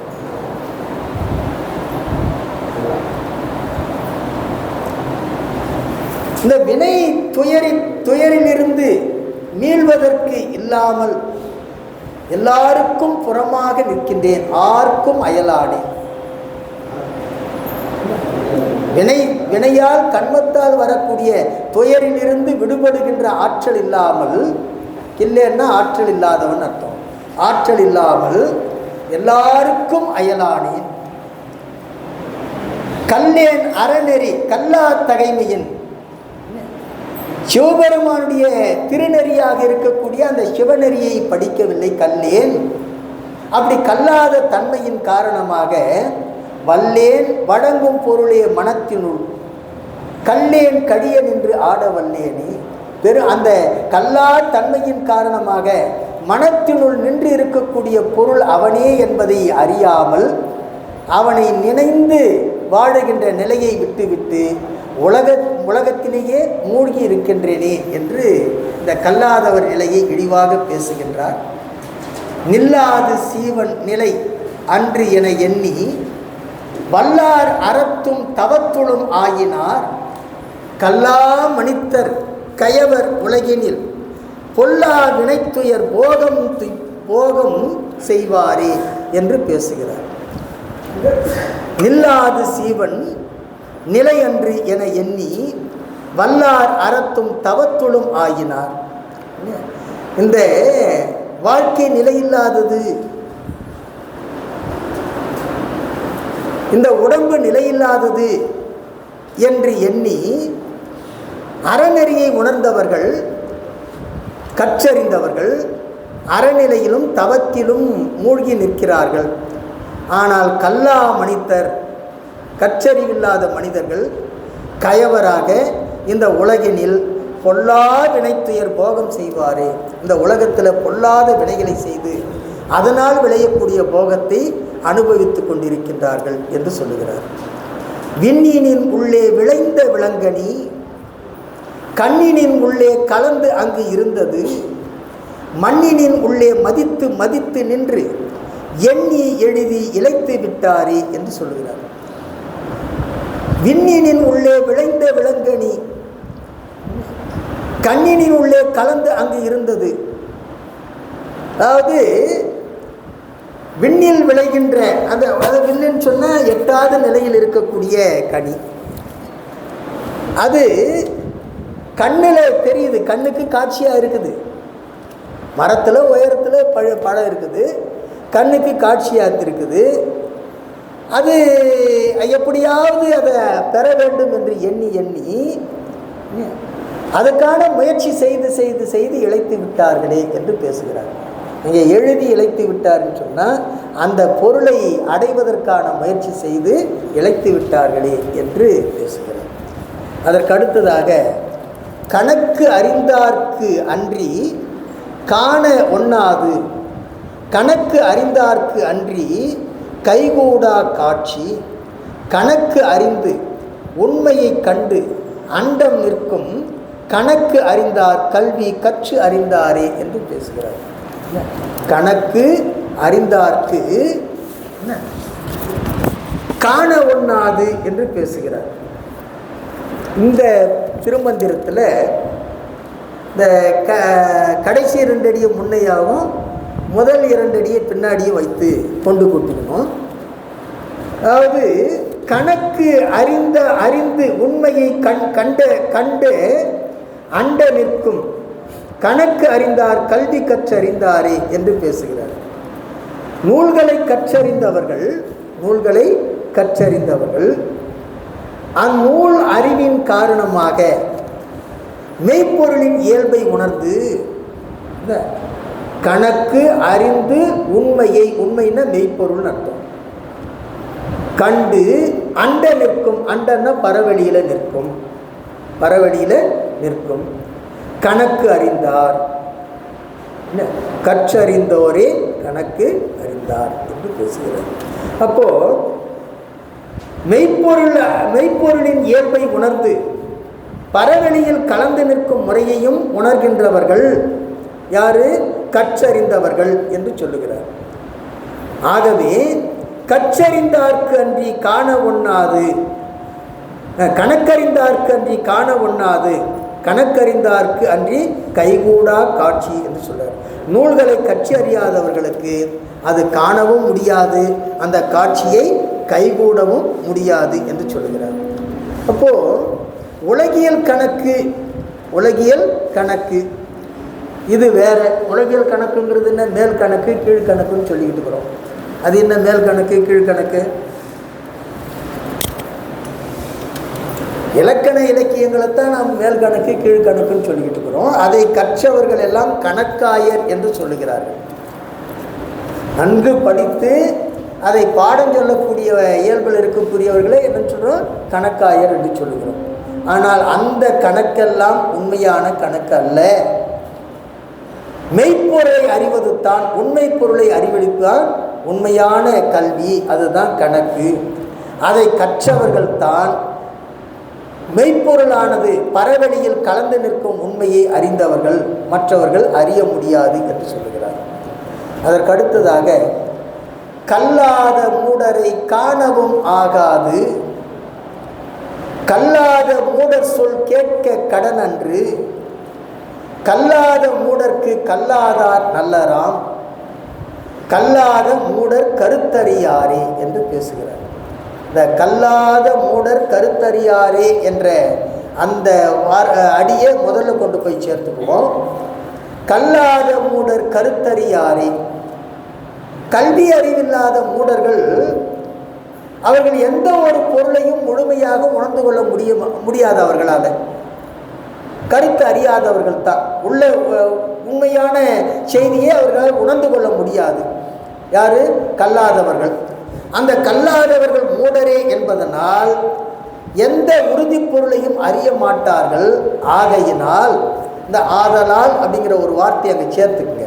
கல்லாத மூடர் கருத்தறியாரே ஆதலால் கல்லாத மூடரை காணவும் ஆகாது, கல்லாத மூடரை காணவும் ஆகாது.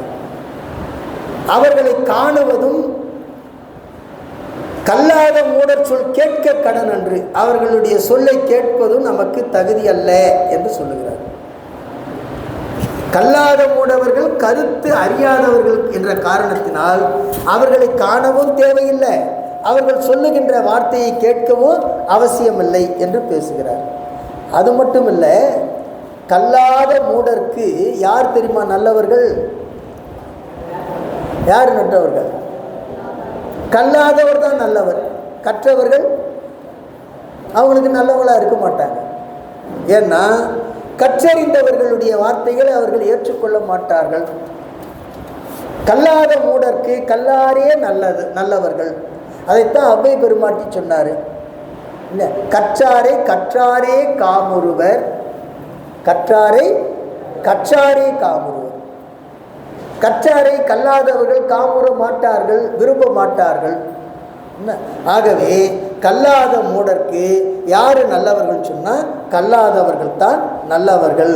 ஆகவே இந்த உலகத்தில் கல்லாதவர்களால் தீமை விளைகின்ற காரணத்தினால் அவர்களை நாம் காணவும் கூடாது, அவர்கள் சொல்லை கேட்கவும் கூடாது என்று பேசுகிறார். அதற்கடுத்தது கற்று சிவஞானம் இல்லா கலதிகள், கற்றும் சிவஞானம் இல்லா கலதிகள். கலதிகள்னா கீழ்மக்கள்னு அர்த்தம். கலதிகள்னா என்னது? கீழ்மக்கள்னு அர்த்தம். சுற்றமும் வீடார், சுற்றமும் வீடார் துரிசு அறார் மூடர்கள் மற்றும் பல திசை காணார் மதியிலோர் கற்று அன்பில் நிற்போர் கணக்கறிந்தார்களே என்று பேசுகிறார். அதாவது இந்த கடைசி அடியில் இருக்கு இல்லையா, இந்த கடைசி அடியில் கணக்கறிந்தார்களே அந்த ஏகாரத்தை கொண்டு வந்து நிற்போரே இங்கே சேர்த்துக்கணும். கற்று அன்பில் நிற்போர் கணக்கறிந்தார்கள் என்று அதை ஏகாரத்தை நாம் இடம் மாற்றிக்கொள்ளணும். கற்றும் சிவஞானம் இல்லா கலதிகள், நல்லா படிச்சிருப்பாங்க, படித்து என்ன பிரயோஜனம் சிவஞானம் இல்லாதவர்களால்? பெரிய பெரிய ஞானிகள், பெரிய பெரிய பட்டம் வாங்கியிருக்கிறவங்கெல்லாம் அவங்க பண்பில்லாதவர்களாக தானே இருக்கிறாங்க. நாம் நினைக்கிற தீவிரவாதிகள்லாம் படிக்காதவன்னு சொல்லி, தீவிரவாதிகள்லாம் நம்மை விட அதிகமாக படித்தவன் யாருன்னா தீவிரவாதி தான். அவனுக்கு எல்லா அறிவும் உண்டு. எது இருக்காது தெரியுமா? அன்புன்ற ஒன்று இருக்காது. அதனால அவனுடைய வாழ்க்கை என்ன ஆகுது? தரிகட்டு போயிடும். அதை தான் சொல்றார், கற்றும் சிவஞானம் இல்லா கலதிகள். சிவஞானம் வாய்க்கு பெறாத கீழ்மக்கள் சுற்றமும் வீடார் துரிசு அறார் மூடர்கள். அவர்கள் சுற்றத்தையும் விட மாட்டார்கள். வீடார்னு சொன்னால் அது நீட்டல் விகாரம். சுற்றமும் விடார் அப்படின்னு நாம் பொருளுக்காக மாற்றிக்கொள்ளணும். சுற்றமும் விடார். துரிசு அறார் அப்படின்னு சொன்னால் மனமாசுகளை நீக்கி கொள்ளாதவர்கள். மனமாசுகளை நீக்கி கொள்ளாதவர்கள். அவர்கள் யார்? மூடர்கள். அவர்கள் மூடர்கள். அது மட்டுமல்ல, மற்றும் பல திசை காணார் மதியிலோ. அவர்கள் எப்படிப்பட்டவர்கள் சொன்னால், நல்ல மனதை பற்றி ஒழுகாதவர்கள், அடுத்தவர்களை எப்படியாவது கெடுக்க வேண்டும் என்ற எண்ணமுடைய பொறாமை குணம் உள்ளவர்கள். அவர்கள் தமக்குள்ளேவும் கூட எப்படி இருப்பார்கள் சொன்னால், புறப்பற்றும் அகப்பற்றும் விட முடியாத நிலையில் இருப்பார்கள். இப்படி இருக்கின்ற காரணத்தினால் அவர்கள் கற்றும் கல்லாத மூடரே ஆவார்கள். கற்றும் கல்லாத மூடரே ஆவார்கள். ஆகவே கற்று அன்பில் நிற்போர் கணக்கறிந்தார்கள், நிற்போரே கணக்கறிந்தார்கள் என்று சொல்கிறார். அப்போ கற்றவண்ணம் யாரு ஒழுகுகிறார்களோ, படித்தபடி யாரு நடந்து கொள்கிறார்களோ அவர்கள்தான் கற்றறிந்துடையவர்களை தவிர மற்றவர்கள் கற்றவர்கள் என்று சொல்லக்கூடாது என்று பேசுகிறார்கள். அதற்கு அடுத்ததாக இந்த அதிகாரத்தில் நிறைவு பாட்டு, ஆதி பிரான் அமரர்க்கும் பரஞ்சுடர் சோதி அடியார் தொடரும் பெருந்தெய்வம் ஓதி உணர வல்லோம் என்பர் உள்நின்ற சோதி நடத்தும் தொடர்வரியாரே. உள்நின்ற சோதி நடத்தும் தொடர்வரியாரே என்று பேசுகிறார். அதாவது உள்நின்ற சோதி நடத்தும் தொடர்பு அறியாரே, இதை முதல்ல கொண்டு வந்துடணும். உள்நின்ற சோதி நடத்தும் தொடர்பு அறியாரே. உயிருக்கு உயிராக அறிவுக்குள் நின்று விளங்குகின்ற பேரறிவு பொருள் முதற் பொருள். அந்த முதற் பொருளாக இருக்கக்கூடிய அருட்பெரும் சோதித்தான் என்ன செய்யுதுன்னு சொன்னால், பெத்தம் முத்தி என்ற இரு நிலையிலும் இந்த ஆன்மாவை நடத்தி கொண்டிருக்கிறது என்பதை அனுபவத்தால் உணரமாட்டாதவர்கள் என்று சொல்லுகிறார். பெத்தம்னா இந்த பிறவி நிலை, பிறவி நிலையிலும் சரி முத்தி நிலையிலும் சரி உயிருக்கு உயிராக விளங்குகின்ற அந்த பரம்பொருள் தான் நம்மை நடத்தி கொண்டிருக்கிறது என்பதை உணரக்கூடிய திறமில்லாதவர்கள், உணர மாட்டாதவர்கள், அது எப்படி அனுபவத்தால் அறிய மாட்டாதவர்கள், அவர்கள் ஆதி பிரான் அமரர்க்கும் பரசுடர் சோதி அடியார் தொடரும் பெருந்தெய்வம் ஓதி உணரவல்லேன் என்பார் என்று பேசுகிறார். அவர்கள் எல்லாவற்றுக்கும் மலராக இருக்கக்கூடிய அந்த பெருமான், அவருடைய இயல்பு, அந்த இயல்பு அனைத்தையும் யாரால் உணர முடியும் சொன்னால் கற்றறிந்த வல்லவர்களால் தான் உணர முடியும் என்று சொல்லுகிறார். அப்போ பெருமான் உள்ளத்திலே இருந்து இந்த பிறவி நிலையிலும் சரி, முத்தி நிலையிலும் சரி, இந்த ஆன்மாவை வழிநடத்தி கொண்டிருக்கிறது என்பதை அனுபவத்தால் உணர வல்லவர்கள், பெருமானுடைய பெருமையை அறிந்து கொண்டவர்கள். அல்லாதவர்கள்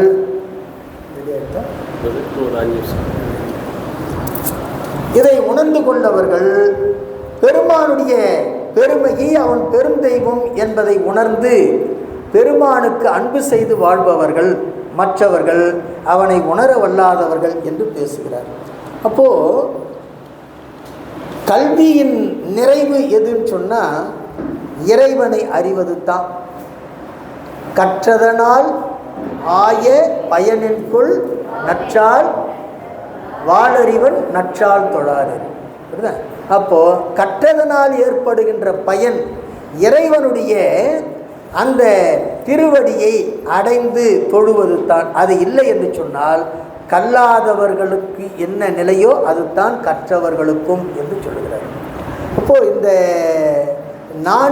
இந்த 3 அதிகாரத்தில் கல்வி, கேள்வி, கல்லாமை, இந்த 3 அதிகாரத்தில் இறைவனை உணர்ந்து கொள்வதையும் இறைவனுடைய திருவடியில் திளைத்து இருப்பதையும் தான் முதன்மையாக கொண்டு இருக்க வேண்டும் என்பதை அழுத்தம் திருத்தமாக பல ஓமைகளை எடுத்து சொல்லி நம்முடைய திருமூலர் பேசுகின்றார்.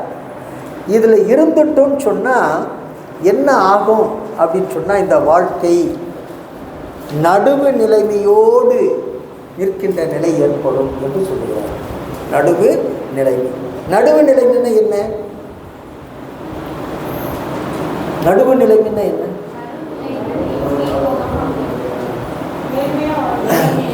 சலமிலன் சங்கரன் சார்ந்தவர்கல்லால் நலமிலன். சலமிலன் சங்கரன் சார்ந்தவர்கல்லால் நலமிலன். பெருமானை நடுவு நிலைமையானவன் சொல்லிக்கிட்டு இருக்கிறோம். நீதியான் என்று சொல்லுகிறோம். யாரு? சிவபெருமானை எப்படி உள்ளவன் சொல்கிறோம்?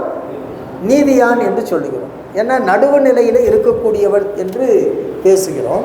அப்படி பேசுவதற்கு என்ன காரணம் அப்படின்னு சொன்னால் அவன் ஓரவஞ்சனை இல்லாதவன். சலமிலன் சொன்னால் ஓரவஞ்சனை இல்லாதவன் அர்த்தம். சலமிலன்னா என்ன பொருள்? ஓரவஞ்சனை இல்லாதவன்.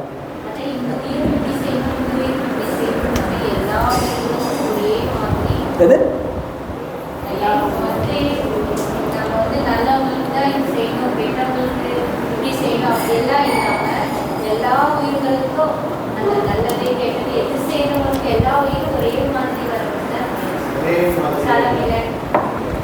அதுதான் ஒரே வார்த்தையில் ஓரவஞ்சனை இல்லாதவன் அர்த்தம். அதாவது ஒரு பக்கம் சாயாதவன் அர்த்தம். யாரு? சிவபெருமான். சலமிலன் அப்படின்னு சொன்னால் ஓரவஞ்சனை இல்லாதவன். அதுக்கடுத்து வார்த்தை சொல்றாரு, சார்ந்தவர்கல்லால் நலமிலன்னு சொல்லிட்டாரு. அப்படின்னா ஓரவஞ்சனை தானே. தன்னை சார்ந்தவர்களுக்கு நலத்தை கொடுக்கக்கூடியவன், சார்ந்தவர்க்கு அல்லாதவர்களுக்கு நலமில்லைன்னு சொல்லிட்டான்.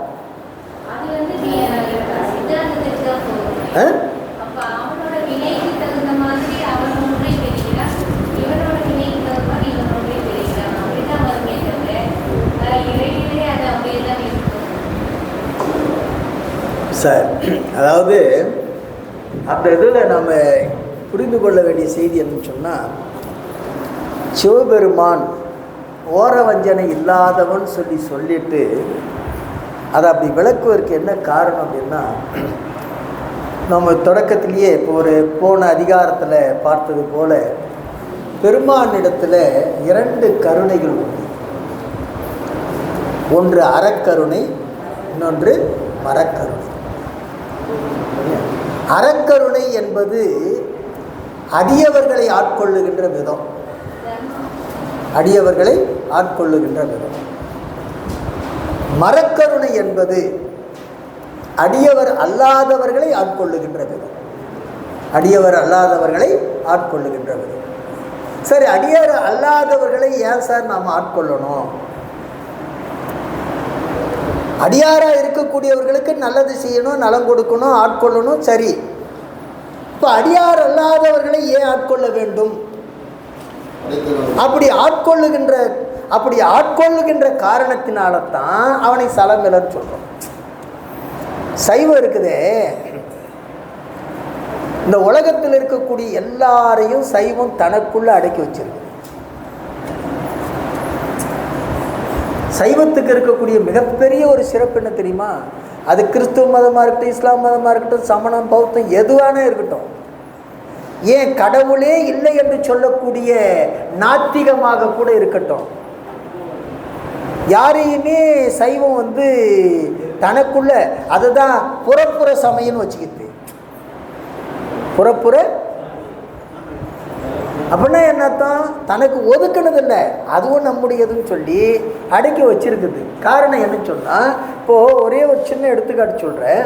இப்போது கடவுளே இல்லை என்று சொல்லுகின்றான் இல்லையா நாத்திகன், அந்த நாத்திகனுக்கு சைவத்தில் என்ன பெயர் தெரியுமா? உலகாயதன்னு சொல்கிறோம். அவனும் சைவன் தான். அவனுக்கு என்ன சைவன் பேர் தெரியுமா? நிரீச்சுவரவாத சைவன். நிரீச்சுவரவாத சைவன். நிர்ஈஸ்வரன் அப்படின்னா அதாவது ஈஸ்வரனே இல்லை என்று சொல்லுகின்ற சைவன். இதை நிரீச்சுவரவாத சைவன்றது சமஸ்கிருத வார்த்தை. தமிழ் படுத்தணும்னு சொன்னால் ஈஸ்வரனே இல்லை என்ற கொள்கையுடைய சைவன். ஈஸ்வரனே, அதாவது கடவுளே இல்லை என்ற கொள்கையுடைய சைவன், அவனையும் சைவன் தான் சொல்லுது. யார? கடவுளே இல்லை என்று சொல்லக்கூடியது. அப்போ சைவம் எல்லாரையும் தனக்குள்ள அடக்கி இருப்பது.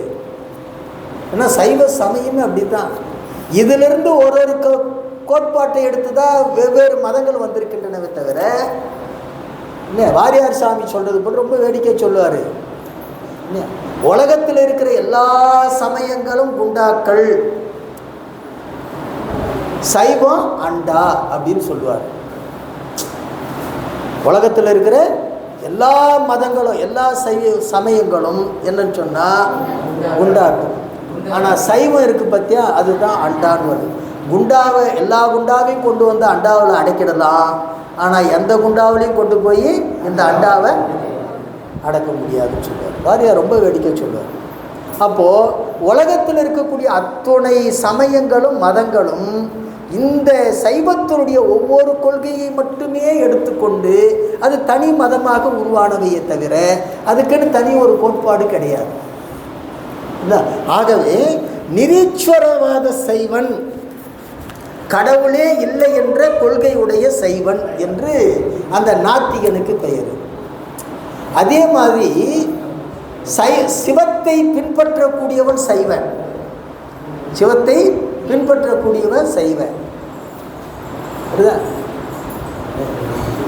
சைவத்தின் மேல் சமயம் வேறு இல்லை, அதில் சார் சிவமாம் தெய்வத்தின் மேல் தெய்வம் இல்லை. யாரு? சைவ எல்லப்பன் ஆவர். உலகத்திலே சைவத்துக்கு மேலே ஒரு சமயம் வேற எதுவும் இல்லை. அதே மாதிரி சிவபெருமானுக்கு மேலே ஒரு தெய்வம் கிடையாது. ஆனால் ஒரு சைவன் யாரு? சிவபெருமானை தெய்வமாக கொண்டிருக்கக்கூடிய சைவன்.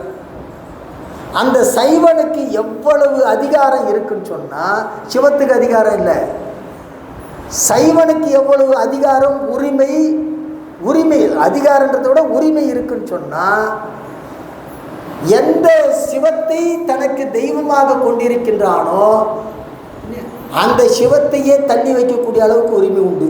யாருக்கு? சைவனுக்கு. புரியுதா? சிவத்தை தெய்வமாக கொண்டவன் தான் சைவ. அந்த சைவன் என்ன செய்யலான்னு சொன்னால், சிவத்தையே நான் இதிலேருந்து ஒதுக்கி வச்சிடறேன்னு சொல்கிற அளவுக்கு என்ன இருக்கு, உரிமை உண்டுன்னு அதையும் மெய்ப்பித்து காட்டியது தான் நம்முடைய சைவம். எங்கே?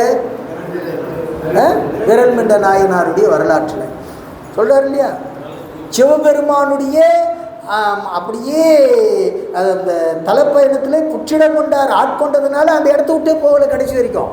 யார்? விரண்மண்ட நாயனார். ஆட்கொண்ட புற்றிடம் கொண்டாரையே அல்லும் பகலும் பார்த்துக்கிட்டு இருக்கணும்னு அங்கேயே தங்கிட்டவர். ஆனால் அவரே சொல்கிறாரு,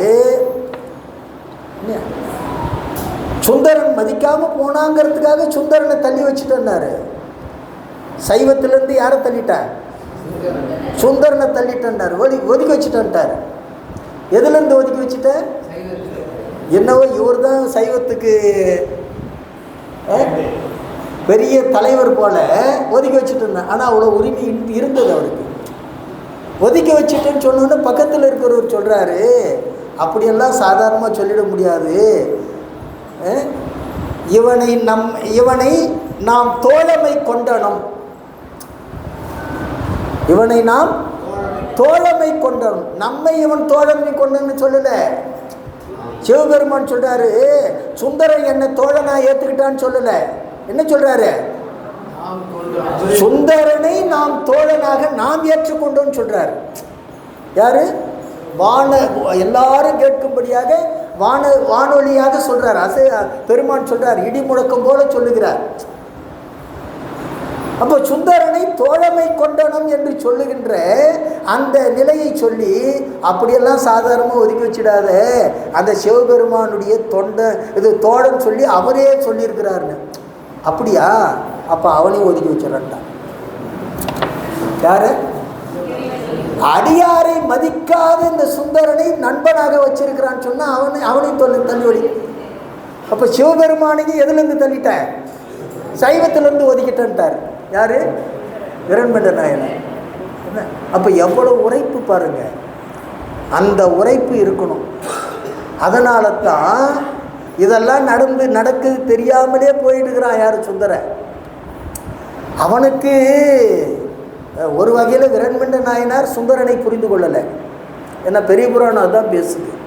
அவன் என்ன மனசில் நினச்சிக்கிட்டு போகிறான்னு சொன்னால், பார்த்துட்டு இவங்களை பார்த்துட்டு, இந்த அடியார் கூட்டத்தை பார்த்துட்டு, இவங்கள நாம் ஒருத்தராக என்றைக்கு போய் உட்கார போகிறோமோ தெரியலையே, அந்த அருள் நமக்கு இருக்குதோ இல்லையோ அப்படின்னு ஏக்கத்தோடு தான் உள்ளே போகிறான்.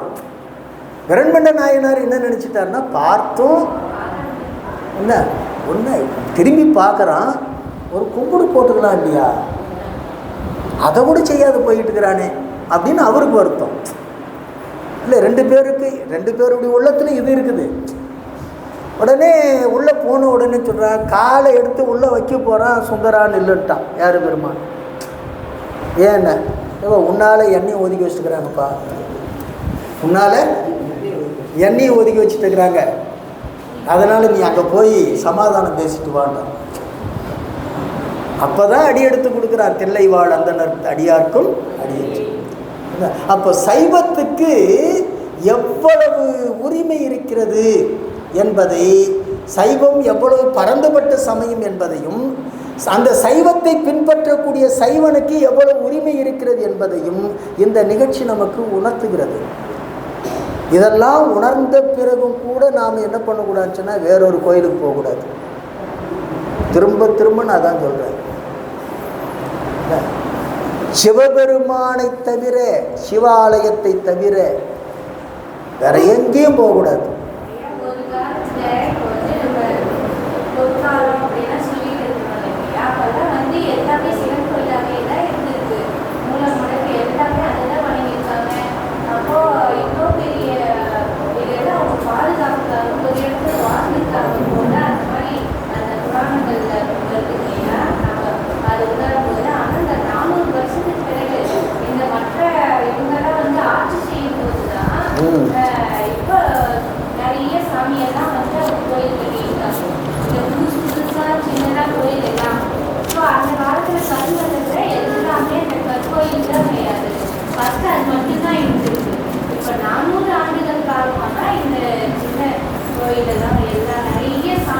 என்ன ஆச்சு? 400 ஆண்டு காலமாக சிவபெருமான் மீது இருந்த உரைப்பு குறைஞ்சி போச்சுன்னு அர்த்தம். அதனால தான் இப்போ அதுதான் நான் சொன்னேன், ஒவ்வொரு ஊர்லேயும் இந்த சாய்பாபா கோயிலுங்க, அங்கே போய் தான் இப்போ ரொம்ப தூரம் தாண்டி போயிட்டோம். இப்போ எல்லா ஊர்லேயும் சின்ன சின்ன ஊர்லாம் கூட என்ன ஆயிடுச்சு, அதுக்கு எங்கே பணம் வருது, எப்படி கட்டுறாங்கன்னு தெரியல. ஆகவே இது ஒரு கார்பரேட் நிறுவனம் போல சாய்பாபா கோயில் எல்லா இடத்துலையும் முளைச்சிட்டு இருக்குது.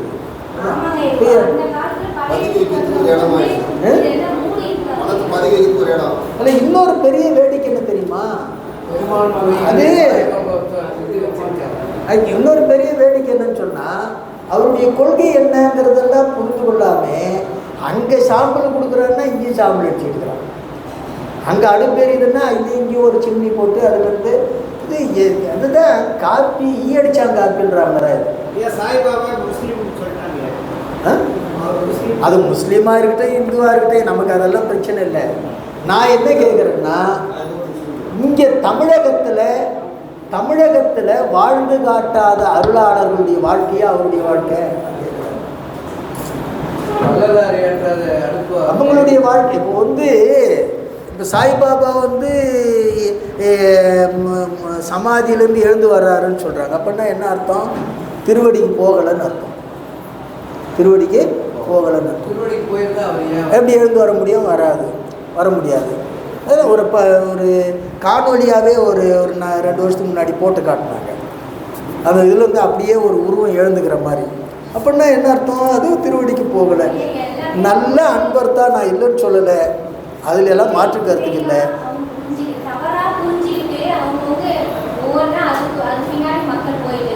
ஆமாம், அப்படி அதுதான் சொல்கிறேன். சரியான முறையில் இருக்கும்போது சரியான பாதையில் போகிறத விட்டுட்டு ஏன் தவறாக போயிட்டு இருக்கணும்? என்னங்க? இப்போ விளம்பரம் இருந்தால் தான் எல்லாருக்கும் நம்புகிறோம் இல்லையா?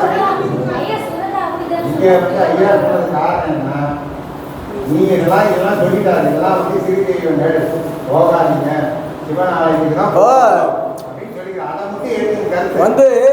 நமக்கு சித்தாந்தம் படிச்சிருக்கிறோம், திருமுறையை படிச்சிருக்கிறோம், நமக்கு தெளிவு வரணும். இப்போ நான் எதோ சொன்னேன், இப்போ குறைஞ்சபட்சம் இங்கே இருக்கக்கூடிய ஒரு 50 பேர் நாம் மாறினா போதும் இல்லை? 50 பேருமே மாறது இல்லையே. இல்லை, நாம் இவ்வளோ பேசிக்கிட்டு இருக்கிறோம், சித்தாந்தம் படிக்கிறோம், பாடம் கேட்குறோம். இல்லை, புரட்டாசியானா நாம் போடுறோம் இல்லையா? நாம் போடுறோமா இல்லையா?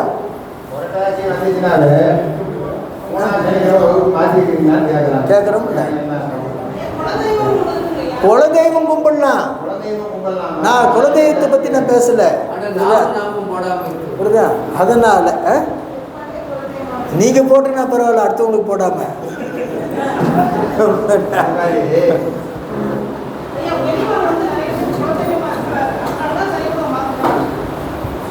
குலதெய்வ வழிபாடு நீங்கள் பெருமாள் குலதெய்வம்னா பெருமாளை மட்டும் கும்பிடணும், வேற ஒரு குலதெய்வத்துக்கு போயிடக்கூடாது.